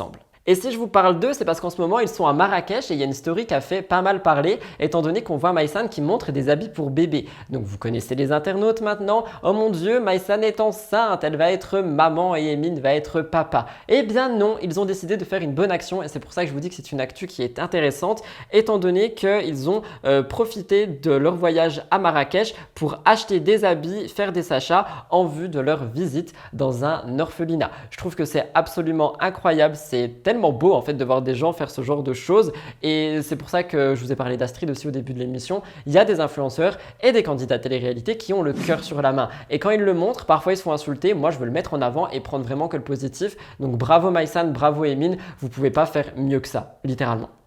Nous en avons déjà parlé plusieurs fois au cours des émissions, mais la candidate Kelly Ellard s'est confiée et elle avait dit être atteinte d'un lipœdème. Selon le site SHUV, c'est une maladie chronique et évolutive qui implique un dépôt anormal de tissu adipeux sous la peau. Donc en gros, on a une grosseur volumineuse dans les jambes notamment et parfois les bras. Ça fait 7 ans que la candidate fait face à cette maladie, on en a déjà discuté plus d'une fois. En juin dernier, elle révélait des symptômes qui étaient gênants pour elle, comme des hématomes, des fourmillements, des douleurs intenses dans les jambes et dans les bras. Kelly a aussi parlé de sa perte de poids et du fait que ses jambes ne s'affinaient pas et que du coup ça lui faisait vraiment bizarre et que ça la complexait beaucoup. Elle avait suivi un régime strict et ses abonnés étaient au courant parce qu'ils la voyaient faire du sport, etc., etc.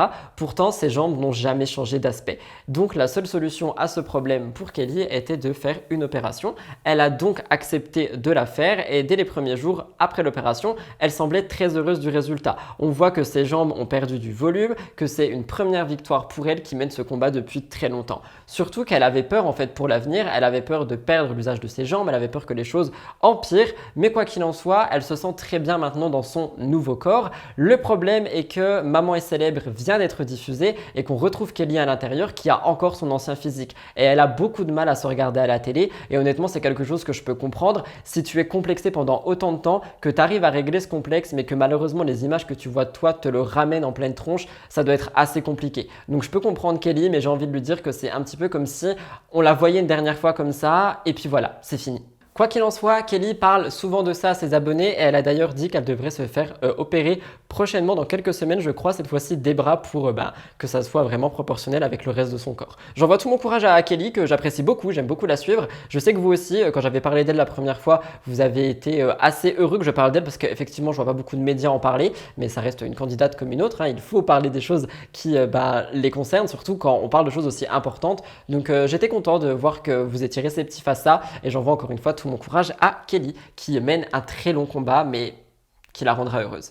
Nous l'avons déjà expliqué, mais Manon et Julien Tanti se sont mis ensemble après leur aventure sur Moundir et les apprentis aventuriers. On a donc suivi leur histoire, suivi leurs disputes, suivi leur haut, leur bas, leur mariage et le fait qu'ils soient devenus papa et maman. Parce qu'en effet, après 7 ans de relation, un mariage et 2 enfants, Julien et Manon traversent la crise des 7 ans. Honnêtement, je vais pas mentir, ils sont en crise depuis plus longtemps que ça, mais bon, C'est quand même factuel. D'ailleurs, dans les derniers épisodes de C'est la famille, on voit qu'ils font absolument tout pour essayer de rallumer la flamme. Ils sont partis ensemble en Italie en road trip, ils suivent une thérapie de couple et c'est vrai qu'ils font tous les efforts possibles pour éviter les embrouilles. Malheureusement, cette thérapie de couple ne semble pas avoir fonctionné. Je vous en ai déjà parlé il y a quelques semaines, les deux semblaient se redisputer malgré le fait que à la fin du tournage de C'est la famille, les choses semblaient aller assez bien, mais visiblement ce n'est pas le cas. Julien est actuellement en France parce qu'il va animer une nouvelle émission avec Paga et Manon devait intervenir en live par rapport à cette émission, mais les choses ont dérapé. Pour réagir par rapport à cette émission, je vous en ai parlé. Le secret des fratés, le truc qui est animé par Paga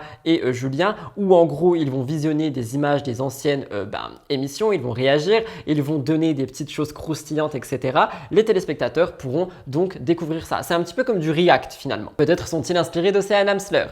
Quoi qu'il en soit, on verra les coulisses des tournages, etc. Et par conséquent, je fais aussi un autre parallèle. Ils vont donc avoir des réunions. On rappelle que Paga et Greg étaient en froid, mais apparemment les choses vont s'arranger. On va aussi voir Maëva, du coup, rejoindre tout ça. Et du coup, il y a beaucoup de gens qui pensent que les Marseillais sont de retour. Mais non, ce n'est pas le cas. D'après mes informations, c'est vraiment une émission Julien-Paga qui réagissent.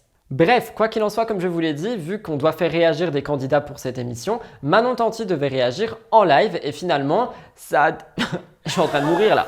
Et finalement, ça a dérapé. En effet, elle était en larmes et elle prend la parole sur Snap. Je vais vous laisser écouter, mais je vais vous citer beaucoup. Je vous laisserai écouter une autre partie. Elle dit « Finalement, il n'y aura pas de live. Je devais participer au programme avec Julien et Paga. Je ne pleure pas de tristesse, mais de nerfs. Je n'ai pas arrêté aujourd'hui. Je gère énormément de choses pour la maison et les enfants. J'ai pris du temps exprès pour faire ce live puisque la production m'a donné un créneau. J'ai carrément fait venir une maquilleuse. Et à votre avis, qui a tout gâché ?» Ce que Manon essaye d'expliquer, c'est qu'elle était vraiment au four et au moulin toute la journée, qu'elle a pris de son temps pour participer à ce programme parce que la production lui a donné un créneau, etc. Je fais de la paraphrase, mais c'est littéralement ça. Et que selon elle, Julien a gâché ce moment. Pourquoi? Découvrons. J'étais trop dans une good vibes, même quand il est à l'autre bout de la terre et 5 minutes, ce mec, mon mari, arrive à me mettre dans des états comme ça. Il suffit qu'il m'envoie ou qu'il me parle comme une... Et lui, il va être tranquille. Ça me rend dingue, ça fait des mois et des années. Et donc là, Manon explique qu'en fait, les mêmes choses reviennent. Le naturel revient au galop et les embrouilles qu'on a vues être traitées dans C'est la famille sont toujours d'actualité. Est-ce que la thérapie a vraiment servi? Elle continue, vous allez trouver ça ridicule, sauf que c'est mon quotidien. Le temps qu'on fasse les réglages, je suis en direct avec eux, mais ça ne tourne pas encore. En me voyant dans le retour caméra, mon visage est horrible. Les pixels sont mauvais, ma peau est orange, je me sens... Je demande à Julien qu'il me dise si j'ai la même tête qu'hier. C'est à peine s'il me calcule alors que je ne l'ai pas eu de la journée. Il m'envoie comme une devant ses potes et toute la prod. Ça aurait été Maëva ou Thibaut, il aurait répondu. J'en ai marre, je craque, obligé de quitter le live. Comment il peut prétendre qu'il m'aime? Bon, ça y est, je suis maquillée. Je me suis maquillée pour rien. Genre, je vais pas au resto ce soir, je sors pas. Je vais peut-être aller grignoter un petit bout chez Jooms, je vais voir. Donc, comme vous l'avez vu sur mes snaps aujourd'hui, j'ai pas arrêté. J'étais vraiment hyper active, j'avais plein de trucs à faire. J'ai géré énormément de trucs pour la maison, énormément de trucs avec les enfants. J'ai fait vraiment beaucoup de choses. Et donc, j'avais prévu aujourd'hui, je me suis pris un planning exprès pour... Et là, je reçois une photo de moi, de la production, donc de comment on me voit à l'écran au live, sur le tournage. Et mon visage, il est horrible. Genre, je suis comme si il y avait une mauvaise connexion et je suis pas pixée. Les pixels, ils sont trop mauvais. Enfin, par rapport à hier. Hier, j'étais lisse, j'étais bien, je vous ai mis des photos du tournage. Bref, en fait, j'en ai marre. J'en ai marre d'être tout le temps, d'être en manque d'attention, de gentillesse, Je sais pas, j'ai pas l'impression de trop demander, quoi. Juste qu'on arrête de m'envoyer chier à 24. Et c'est tout le temps pareil, Ou alors, ça va mieux, et puis après, une semaine après, ça revient, en fait. Et puis, il se rend pas compte, ou je sais pas s'il le fait exprès, pas exprès, je sais pas, mais en fait, à un moment, on peut pas sauver notre couple, on peut pas se battre et s'aimer. Comment il peut et autant m'envoyer chier et rien en avoir à foutre et pas me calculer la majorité du temps et prétendre qu'il m'aime, en fait. Ça, je comprends pas. Pour réagir, en vrai, je peux comprendre Manon parce que déjà, si elle était à bout, c'était vraiment le truc qu'il fallait pas faire. Et surtout, oui, son mari est en France, elle est à Dubaï. Il a l'occasion de la voir par un écran, tu vois, en live. Il réagit même pas au fait qu'il la voit. Je trouve ça ultra dommage, même si tu l'as eu au téléphone 4 heures plus tôt. Tu la vois, sois heureux, non? T'es pas avec elle physiquement, même si t'es dans le cadre d'un tournage. Enfin, je sais pas. Moi, je trouve ça assez osé en vrai. Et pour le coup, je rejoins totalement Manon et je lui envoie tout mon courage parce que je trouve que le comportement de Julien est pas cool. Je vous laisserai me dire ce que vous en pensez. Je sais qu'il y a encore plein de gens qui vont dire que je veux les faveurs de Manon Tanti. Non, juste je réagis et pour moi je trouve ça horrible de la part de Julien. Donc voilà.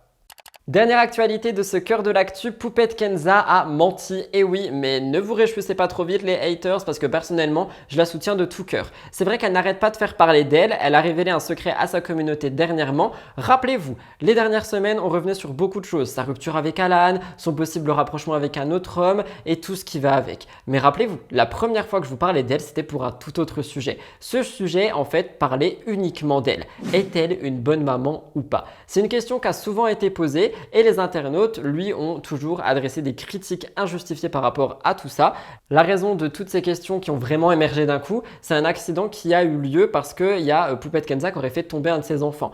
Poupette est très proche de sa communauté et elle a partagé une vidéo sur les réseaux où elle fait son mea culpa. Elle avoue qu'elle a menti sur pas mal de choses. Poupette dit qu'elle veut avouer un secret à ses abonnés et qu'elle a attendu un jour pour le faire. Elle retient ses larmes au début mais finalement elle pleure et elle explique qu'elle se sent libérée. Poupette fait de son mieux pour ne pas pleurer et elle assure à ses abonnés que c'est une nouvelle positive qu'elle va annoncer. Elle rappelle qu'il y a 6 mois, elle avait été séparée de son fils pendant 2 semaines. C'était une épreuve qui était très dure à vivre pour elle, on en a déjà parlé plus d'une fois, il y avait plein de vidéos en larmes, etc.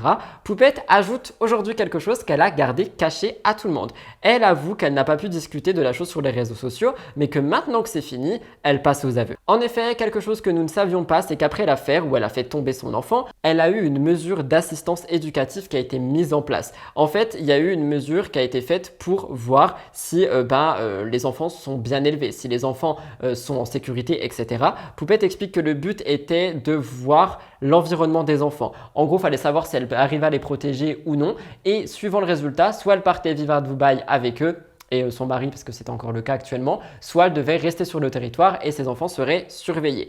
Eh bien, Poupette confie que selon les spécialistes, c'est une bonne maman. Elle pleure lorsqu'elle en parle. C'est super positif, je trouve. Je sais qu'il y a beaucoup de gens qui n'aiment pas Poupette Kenza. Honnêtement, chacun son avis sur chacune des choses.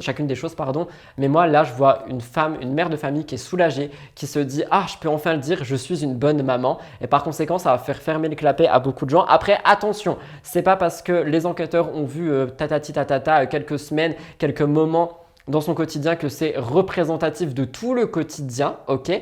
Mais pour le coup, ça reste quand même une bonne nouvelle et vous me connaissez, j'aime beaucoup appuyer les bonnes nouvelles, donc pour moi c'est positif, je le mets en avant. Bravo Poupette et bravo pour ce rendu de dossier finalement. Donc aujourd'hui, elle a le droit de voyager et de faire ce que bon lui semble avec ses enfants, dans la limite évidemment, vous m'avez compris. Je vais vous laisser écouter Poupette Kenza, la vidéo vient de Lily la Pestouille. Je vous avoue un secret. Faut que je vous avoue un secret et j'attendais ce jour-là pour vous l'avouer. Mon Dieu. Aujourd'hui, c'est une libération pour moi. Attendez. Ouais, faut pas que je calme parce que c'est positif. Faut pas que je pleure. Ouais, faut que je me calme. Ok? On se calme. Alors, vous savez qu'il y a 6 mois de ça, j'ai été séparée de mon fils. Pendant 2 semaines, on me l'a enlevé et... Enfin, vous avez su mon histoire.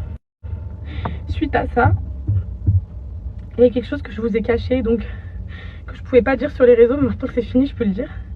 Il y a eu une mesure d'assistance éducative qui a été mise en place pour mes enfants. Donc en fait, ils ont voulu suivre après. Donc il y a eu une mesure d'1 an qui a été mise en place pour voir si vraiment je protégeais mes enfants, que j'évitais plein de choses, que j'étais une bonne maman tout simplement. Donc après cette mesure, il y a eu plusieurs rendez-vous à la maison que je filmais. Donc il y a eu plusieurs rendez-vous, donc ils venaient à la maison les éducateurs et tout pour voir si je m'occupais bien de mes enfants et tout pendant 6 mois. Ils sont venus et la mesure a été pas finie en fait. La mesure c'était 1 an, donc elle se terminait en mars. Aujourd'hui il y a une audience. Il y avait 2 issues de l'audience. C'est soit, au vu de ce qu'ils ont observé, il n'y a pas de déménagement à Dubaï, interdiction de sortie de territoire et donc la mesure est maintenue. Ou soit on a observé que vous étiez une merveilleuse maman pendant 6 mois et que vous pouvez partir avec vos enfants et soyez heureux avec vos enfants. Donc là, c'est la 2e option. Je suis trop contente. Je suis venue que pour ça les filles. Vous savez que là, j'aurais pu reprendre le lit Montessori de Siana, le ramener là si ça avait été négatif. Donc là en fait, je suis libre. Ça y est, je pars avec mes enfants. Il n'y a plus de services sociaux sur moi, il n'y a plus rien. Au vu de ce que les services sociaux ont observé, au vu des rendez-vous, ils sont venus à la maison, les haters, ils ne voient pas à travers un écran. Ils sont venus chez moi, ils ont vu chez moi, ils ont passé des journées avec nous, ils ont vu comment je m'occupe des enfants, etc. Et pourtant, je snappais en même temps. Hein. C'est juste qu'en gros, je disais pas qu'ils étaient là parce que je pouvais pas le dire. Mais j'avais tellement envie de demander des conseils et tout, mais je pouvais pas. Et là, aujourd'hui, je vous annonce que la mesure, elle est levée. Que pour eux, je suis une très bonne maman. Et que je veux le bien pour mes 2 enfants. Et donc, je n'ai plus de mesure d'assistance éducative. Bon vent, c'est fini. Qu'en pensez-vous? Pas de haine s'il vous plaît parce que honnêtement, moi je trouve que c'est positif. C'était donc tout pour le cœur de l'actu. On va se retrouver tout de suite pour les 2 gros dossiers, Maëva Guénam et le mariage de Magali Berda. Vous allez voir, les deux sont étroitement liés et je pense qu'on va passer un bon gros moment ensemble pour ces gros dossiers. Donc c'est le moment, allez vous chercher un truc à boire, un truc à manger. On se retrouve tout de suite pour les gros dossiers. N'oubliez pas non plus de liker, commenter et vous abonner s'il vous plaît, ça aide beaucoup. I've got new hair, yeah! Devinez qui est en train de tourner MTT, c'est moi. Et oui, je ne filme pas le matin, étant donné que mon petit ami m'a empêché de dormir avec cette super pleine lune. 4 h du matin, il me regarde et il me dit « Rudy, j'arrive pas à dormir, tu peux te réveiller ?»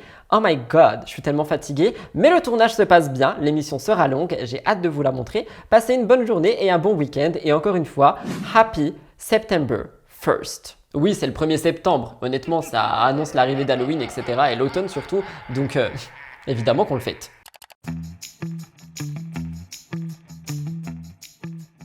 Comme chaque semaine, je vais rester beaucoup sur mes notes pour les gros dossiers, surtout que vous allez voir que celui de Magali Berda est vraiment long. Comme je vous l'ai dit, on pourrait limite faire une vidéo à part, mais j'ai pas eu envie, j'avais envie de célébrer la rentrée avec un vraiment gros dossier. Comme avant, un vrai gros dossier, surtout pas un vraiment gros dossier. Mais cette fois-ci, nous commençons avec Maëva Guénam, mosquée et avortement. C'est parti. Vous allez le voir, le gros dossier de la semaine, c'est vraiment le mariage de Magali. J'ai tout analysé, tout décrypté et tout fouiné pour vous, mais je voulais séparer les actualités concernant Maëva du mariage. Parce qu'en effet, une fois de plus, Maëva Guénam est au cœur d'une énième polémique. Cette fois-ci, elle s'est à moitié retrouvée prise à partie dans le conflit israélo-palestinien. En effet, Maëva Guénam a accepté de venir au mariage de Magali Berda à Tel Aviv en Israël. Cela n'a pas manqué de faire réagir les internautes et il y en a beaucoup qui étaient révoltés parce qu'en fait on a vu Maëva Guénam se rendre dans une mosquée en Palestine juste après le mariage de Magali Berda. Selon certains internautes, Maëva essaye simplement de se racheter une conscience et il n'y croit pas. Je vous laisse regarder.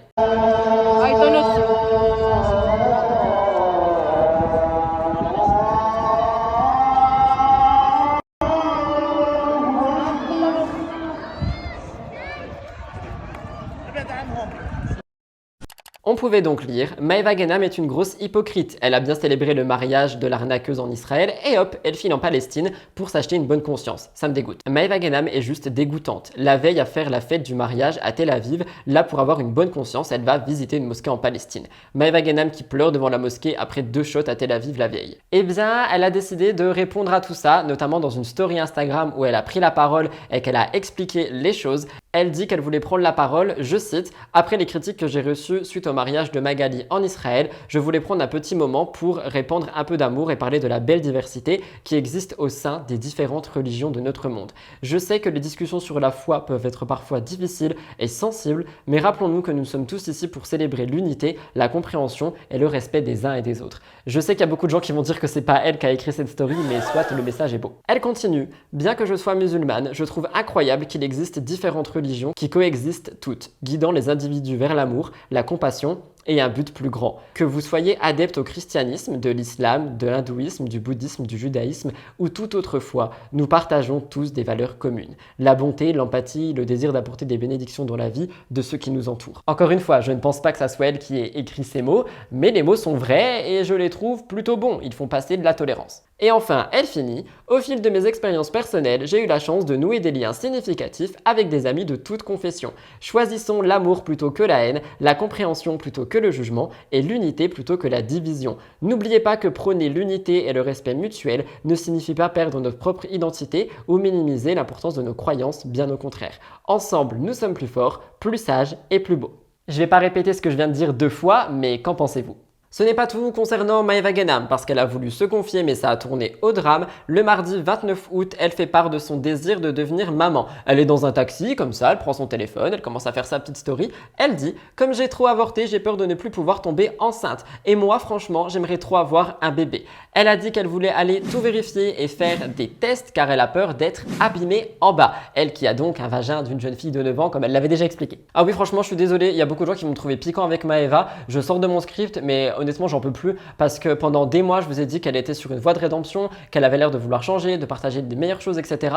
Vous l'avez vu juste au tout début de l'émission avec l'introduction, elle partage ses fesses en vidéo en expliquant que son produit a migré en gros. Après quoi, elle montre un chirurgien qui est ultra controversé, qui a causé du mal apparemment, et on l'a vu, hein, on en a parlé plus d'une fois, on a étudié ce cas. Elle le montre sans scrupule et en soi qu'elle le voit, c'est une chose, mais qu'elle le montre, moi je trouve ça scandaleux et je me dis mais à quel moment tu peux encore une fois montrer cette personne, le taguer alors qu'il y a plusieurs, voire des dizaines de témoignages qui disent que cet homme pourrait être problématique. On ne sait pas si c'est vrai, je peux pas me permettre de dire oui il a vraiment fait ça, oui il a vraiment fait ça, mais elle continue quand même de le montrer, elle continue quand même de le taguer, elle continue quand même de renvoyer vers lui comme si c'était normal. Et honnêtement je trouve ça mais tellement scandaleux et je suis désolé de sortir de mes notes pour dire ça, mais j'ai passé tellement de mois à me dire que Maeva Genam allait changer, qu'elle était sur la voie de la rédemption, qu'au final j'ai l'impression en fait de m'être fait avoir aussi.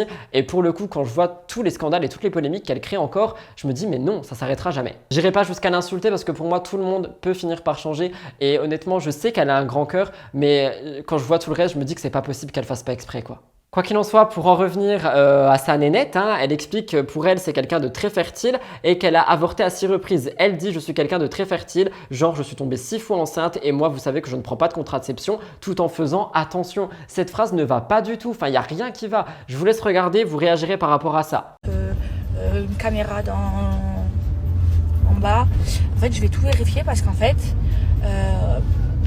comme j'ai trop avorté, et ben j'ai peur de plus pouvoir tomber enceinte. Et moi franchement j'aimerais trop avoir un bébé.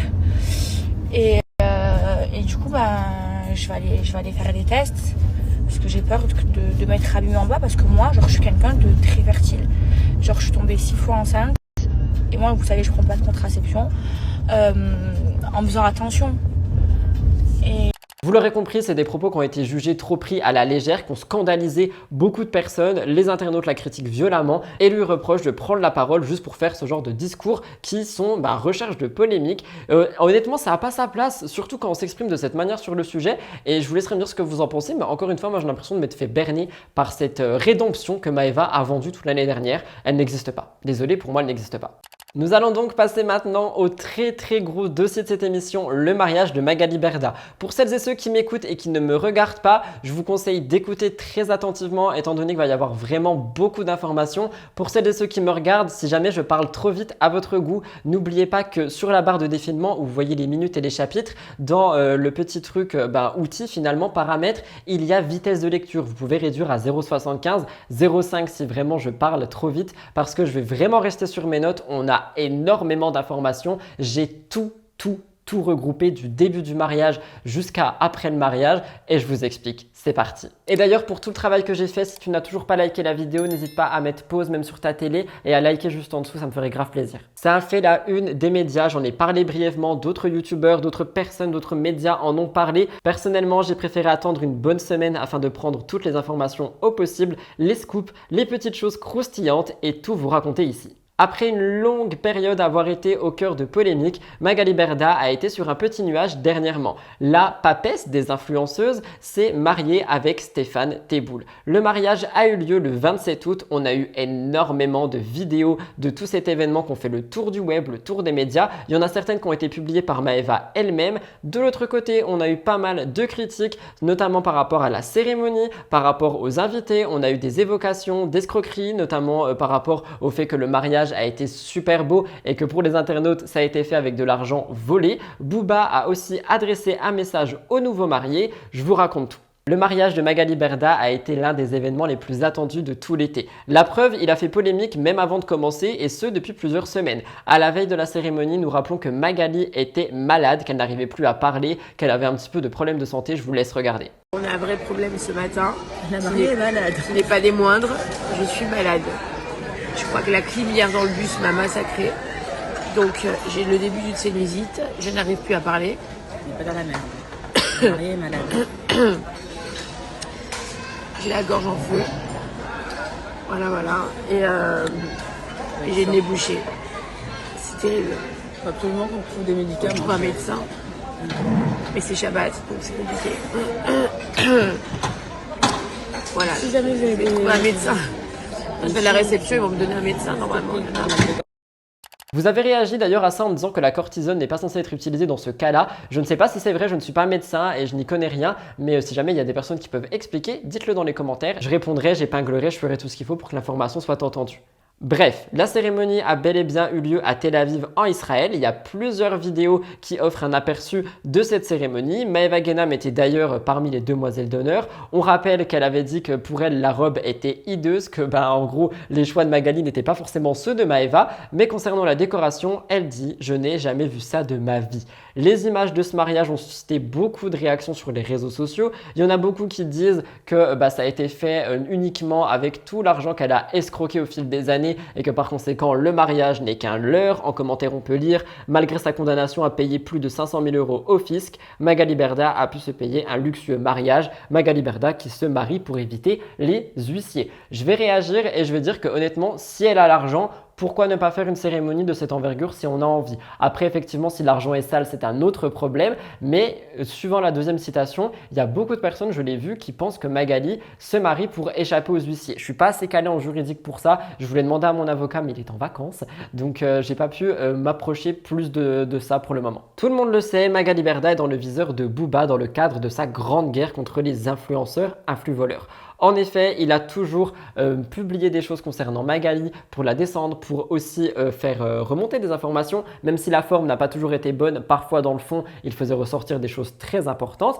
Eh bien, sur Twitter, il a réagi au mariage. Il a dit « Félicitations à vous deux ». Ce message de premier abord a l'air de parler un petit peu de paix entre les deux. Mais en fait, c'est pas du tout le cas parce que sur la vidéo qu'il a postée, il y a des titres où on voit écrit Magali Berda, deux de ses sociétés condamnées à payer près de 2 millions d'euros à des influenceurs. Il y a pas mal de choses en fait qui montrent que sur cette vidéo, il y a des petits tags et qui ne sont pas forcément positifs envers elle. Pour réagir, je vous dirais que c'est la manière à Booba de féliciter ce mariage. Les invités et surtout les absents ont fait pas mal de bruit. Maëva Guénam a été critiquée pour avoir critiqué le mariage de Magali, mais on a pu retrouver plusieurs autres candidats, comme Laura Lempicka, Ilan Castronovo et d'autres noms. Je vais vous expliquer après. Mais là, c'est les absents qui nous intéressent. En effet, premièrement, Nabila n'a pas été présente. Selon la blogueuse TMZ France 5, Nabila n'adresse plus la parole à Magali, elle aurait même une follow des réseaux sociaux. Son but serait de se dissocier totalement de Shona Evans et apparemment elle prendrait la parole sur ça dans quelques temps. Je ne sais pas si ça va vraiment être fait. Manon et Julien étaient aussi invités mais malheureusement le couple n'a pas pu venir. Il y a eu un problème de timing et de planning avec la rentrée des enfants. On pouvait lire la date de rentrée scolaire de Thiago tombe le même jour que le mariage. Il y a 3 semaines, nous avons reçu la date de la rentrée scolaire de Thiago et ça tombait en même temps. Ce n'était pas vraiment possible. Leur nounou était absente et par conséquent, ils n'ont pas pu venir. Manon disait « Bien sûr qu'on a été invités, qu'on voulait s'y rendre, mais j'avais personne pour garder mes enfants, nous sommes très tristes, je sais que ça va être un mariage sublime. » Mais ce n'est pas la seule. Camila, Jessica Tivna ou encore Mila Jasmine ne se sont pas présentés au mariage. Les internautes ont remarqué pour Camila et Noré que c'était bizarre parce qu'ils sont très proches de Magali. Eh bien, Camila a donné les réponses sur Snapchat parce qu'on lui a posé la question. Elle a expliqué qu'elle avait ses raisons et que Magali, comme Stéphane, était au courant qu'il n'irait pas à leur mariage. Elle dit « J'ai prévenu Mag depuis le début que je n'irai pas au mariage, pas besoin de m'inventer des vies ou des maladies, j'assume tout, j'ai mes raisons, elle et Steph le savent. » Maëva et Laura, elles, étaient présentes, on en a déjà parlé et c'est vrai que c'était une soirée qui a été très longue. Sur les réseaux sociaux, Maëva publie beaucoup de vidéos, notamment le début de soirée. On voit Magali qui est en train de danser et au cours de la soirée, ce n'est pas la seule chose qu'on voit. On voit Ilan et ça a fait du bruit. Lors d'une session questions-réponses, Ilan a eu le droit à une critique. En effet, on lui a reproché d'être allé au mariage uniquement pour aller chercher son salaire. Ilan a répondu et il a dit le contraire. Il a dit « Ça fait 2 ans que je ne travaille plus pour Magali, 2 ans que je ne fais plus de placement de produits. » Et c'est vrai que je réagis, Ilan, je crois, n'est que actif sur TikTok. Il dit « Magali et Stéphane ont fait beaucoup pour moi, j'ai connu Magali il y a 7 ans. Les gens ont tendance à ne retenir que le mauvais. Quand quelqu'un fait 10 choses bien pour toi et une chose de mauvaise, il ne faut pas retenir que la chose mauvaise. Il faut retenir tout le bien qui a été fait. En tout cas, c'est comme ça que j'ai été éduqué. » Ilan dit qu'il a été très heureux d'être invité et qu'il en a profité aussi pour retrouver des personnes, mais surtout en tacler d'autres. Il dit « Les personnes qu'elle a invitées à qui elle a donné à manger et qui ne sont pas venues pour économiser un billet d'avion, ce sont des ingrats et des clochards. C'est assez violent. » Ce n'est pas tout, Ilan va plus loin dans ses confidences et il parle du fait que, en gros, il y a des personnes qui l'auraient évité, notamment Océane et Limmer. Il dit que elle et Marine étaient très proches d'Ilan, tous les trois s'affichaient ensemble, sauf que, en la voyant, Ilan va sur son compte Instagram, il se rend compte qu'elle l'a une follow. Donc il se demande pourquoi et surtout, il s'est désabonné en retour. Il dit que Océane ne lui a pas parlé depuis un moment et le lendemain, ils sont à la même soirée, Océane s'approche de lui pour lui parler. Évidemment, lui, ça l'a énervé, il lui a dit ce qu'il pensait et il a dit qu'il ne voulait plus lui parler. Il s'explique en disant c'est devenu une star, c'est pour ça.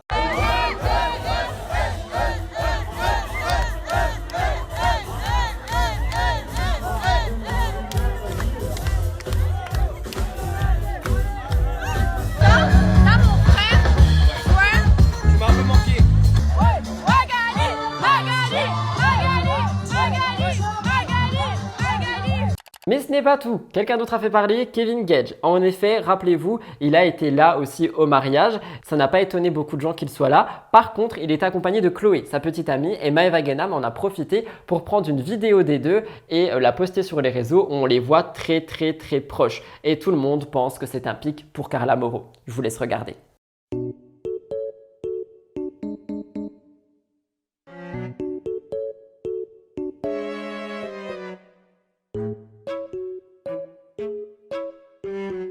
C'est loin d'être fini. Parmi les invités, on a aussi eu Marwa Meraska. Et c'est vrai que Marwa a voulu mettre en avant un placement de produit lors du mariage et ça a fait réagir. Elle était dans les toilettes de la cérémonie et elle parle d'un produit capillaire. Il y a quelqu'un qui a réagi à ça, c'est Bastos qui a dit que honnêtement, c'est pas forcément cool de faire ça. Il est indigné par cette tactique d'être au mariage de Magali Berda pour faire un placement et il a dit qu'il n'était pas content de ça. Et c'est vrai que c'est quelque chose qui, je pense, peut être compris. Tu peux attendre le lendemain pour faire ton placement. Là, tu sais que tout le monde va regarder, c'est le mariage de Magali Berda. Donc, se faire de l'argent sur ça, je sais pas. Mais Magali a accepté, visiblement. D'ailleurs, quelqu'un d'autre semble avoir piqué Marwa et il s'agit de Melanite. En effet, dans sa story, elle a dit qu'elle n'a pas pu poser de congé étant donné qu'elle avait déjà pris 10 jours auparavant, mais surtout, elle explique que les billets d'avion pour Israël et que le logement lui aurait coûté un bras et qu'elle comptait pas faire de placement de produits pour aller à ce mariage. Il y a beaucoup de gens qui ont donc vu que c'était un pic par rapport à Marwa Meraska. Je vous laisse regarder. Son mariage, moi je travaille. Je peux pas, j'ai pris 10 jours de congé, je peux pas reprendre encore, partir un week-end, machin et tout. Sinon, je reviens, j'ai la tête explosée. Ensuite, au niveau des frais, le billet pour aller en Israël, c'est un bras et demi. L'hôtel, ça coûte cher aussi. Faire des collabs pour aller dormir dans un endroit, désolé, mais ça me saoule. Je vous dis la vérité. Et voilà, quoi. J'ai pas envie de dépenser de l'argent et d'en perdre de l'autre côté. Voilà. On a aussi eu Jessica qui était absente comme je vous l'ai dit et du coup on peut rebondir sur le message dont je vous ai parlé au tout début du cœur de l'actu. Il y a des gens qui pensent que c'était pour Madi mais il y a aussi des gens qui pensent que c'était pour Magali et Stéphane et que lorsqu'elle dit qu'il faut se séparer dans la vie pour bien avancer etc. peut-être qu'elle parlait de Magali et Stéphane. Aurélie d'Autremont n'était pas là mais pour toutes d'autres raisons et elle a expliqué et honnêtement j'ai trouvé ça assez honnête et assez transparent. Elle dit qu'en fait elle ne voulait pas être mêlée à d'autres personnes, qu'elle n'est pas très sociable, qu'avec l'alcool elle avait peur qu'il y ait des anciennes choses qui remontent, qu'elle s'énerve etc. Donc elle a préféré tout simplement ne pas y aller mais elle envoie tout son bonheur. Et honnêtement j'ai trouvé tellement honnête le fait d'être aussi honnête justement, donc bravo Aurélie. Magali Berda, elle, a opté pour une robe qui avait un design assez singulier. En fait, on voit une traîne en froufrou et surtout, la robe est assez courte. Mais il n'y a pas que ça qui a été remarqué, l'absence de sa fille, Shona, qui est arrivée quelques temps plus tard et qui est arrivée avec une sorte de jean déchiré, une veste délavée et une paire de claquettes Hermès. C'est un choix qui a beaucoup été critiqué par les internautes parce qu'ils ont dit la fille de Magali en claquettes à son mariage et par conséquent, ça a fait assez parler. On peut surtout s'imaginer qu'il y a eu une brouille entre les deux, soit avant, soit pendant, je sais pas, et que Shona a voulu se faire remarquer de la sorte. Oups. Et finalement, le discours arrive. D'après une information relayée par Next Please, Maeva et Laura ont suscité pas mal de réactions par rapport à ce discours. Maeva avait déjà créé la polémique par rapport aux robes, en disant qu'elle était moche, sa robe de demoiselle d'honneur, etc.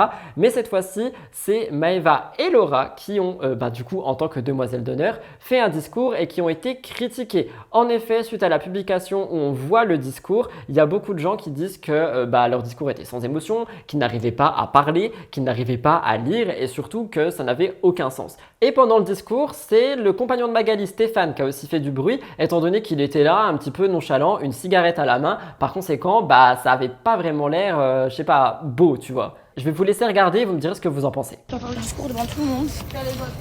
Je suis trop stressée. Au-delà d'être notre agent, Magali compte parmi nos plus belles amitiés. Elle fait partie de notre famille et a changé nos vies. On lui en sera toujours reconnaissance et on ne l'abandonnera jamais.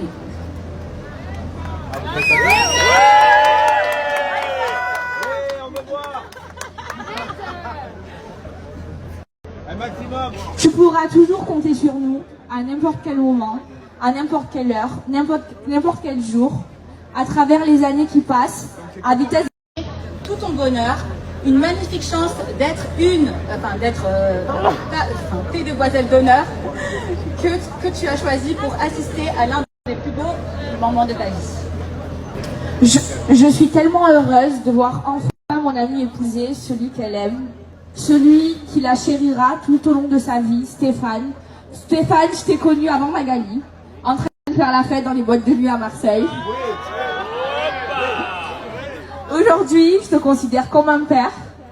Vous êtes un des couples les plus importants de ma vie. Vous seul avez le secret qui est la base de votre union. Aujourd'hui, Magali et Stéphane se sont promis l'un à l'autre. Nous leur souhaitons tout le bonheur du... Quoi qu'il en soit, on a quand même eu des images incroyables de ce mariage, des images absolument magnifiques. On ne peut pas se mentir par rapport à ça et on ne peut pas le cacher. Et d'ailleurs, il y a quelque chose qui a été fait par rapport à ces images, étant donné que Maeva Guénam a décidé de poster une photo de toutes les personnes présentes sur son compte Instagram.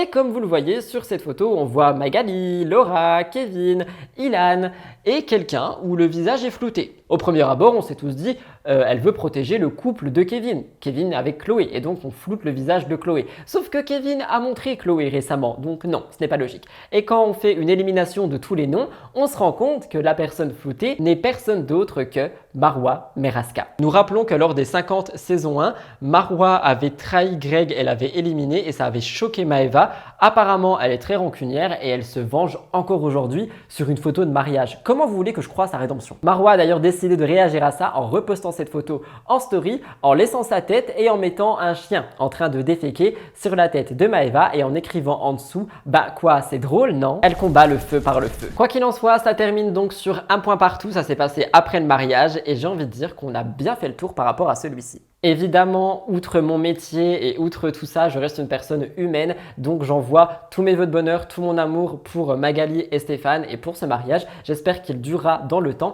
Félicitations à vous deux et j'ai d'ailleurs envoyé mes vœux personnels à Magali Berda. Mais c'est comme ça que j'arrête ces gros dossiers sur ce magnifique mariage qui a fait couler pas mal d'encre.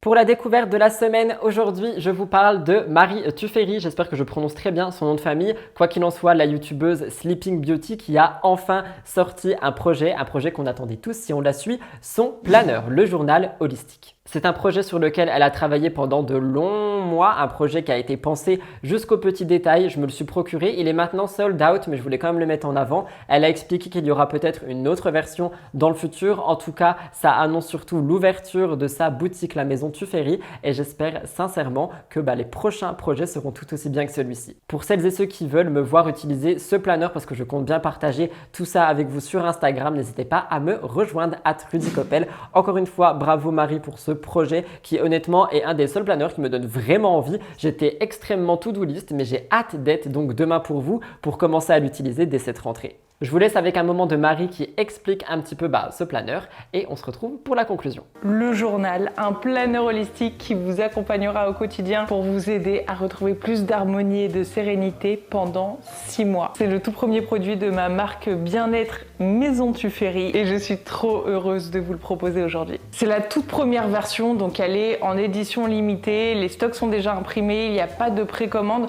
donc c'est pourquoi une fois qu'ils seront écoulés, personne ne pourra avoir votre version du journal avec ses spécificités que je vais vous présenter dans un instant. Je vous mets le lien du site maisontuffery.fr dans la description. C'est le site sur lequel vous pouvez donc acheter votre planeur holistique. Mais avant cela, je vais vous le présenter. Eh ben dis donc, voilà tout le monde, c'est donc tout pour cette première émission de septembre, l'émission Homecoming, où j'ai décidé de vous présenter cette nouvelle perruque. J'avais très envie d'une perruque brune mais un peu plus courte avec des reflets blonds, enfin quelque chose qui me va mieux au teint que juste un brun foncé comme j'ai sur l'autre. Quoi qu'il en soit, si cette émission vous a intéressé et plu, n'oubliez vraiment pas de liker juste en dessous pour atteindre les 1000 likes. On commente aussi avec le hashtag MTT et surtout l'emoji de la semaine qui est un livre. Vous pouvez mettre n'importe quel livre dans les commentaires, une préférence pour le livre gris, c'est mon préféré, mais tout ça pour signer la rentrée Homecoming. Vous pouvez aussi me rejoindre sur tous les réseaux sociaux, n'oubliez pas de m'identifier en story lorsque vous regardez l'émission, ça me fait extrêmement plaisir et j'adore voir un petit peu qui me regarde et en plus ça nous permet de discuter directement en message privé. Je vous retrouve tout de suite dans les commentaires et sinon quoi sur les autres réseaux sociaux. Merci pour votre fidélité, merci de m'avoir écouté jusqu'ici, je vous souhaite encore une fois une bonne rentrée. Nous nous retrouvons lundi et mercredi pour Spill the Tea, vendredi pour Pop the Tea et dimanche prochain pour Mix the Tea. Bye guys, merci pour votre amour et fidélité et c'est que du love comme d'habitude.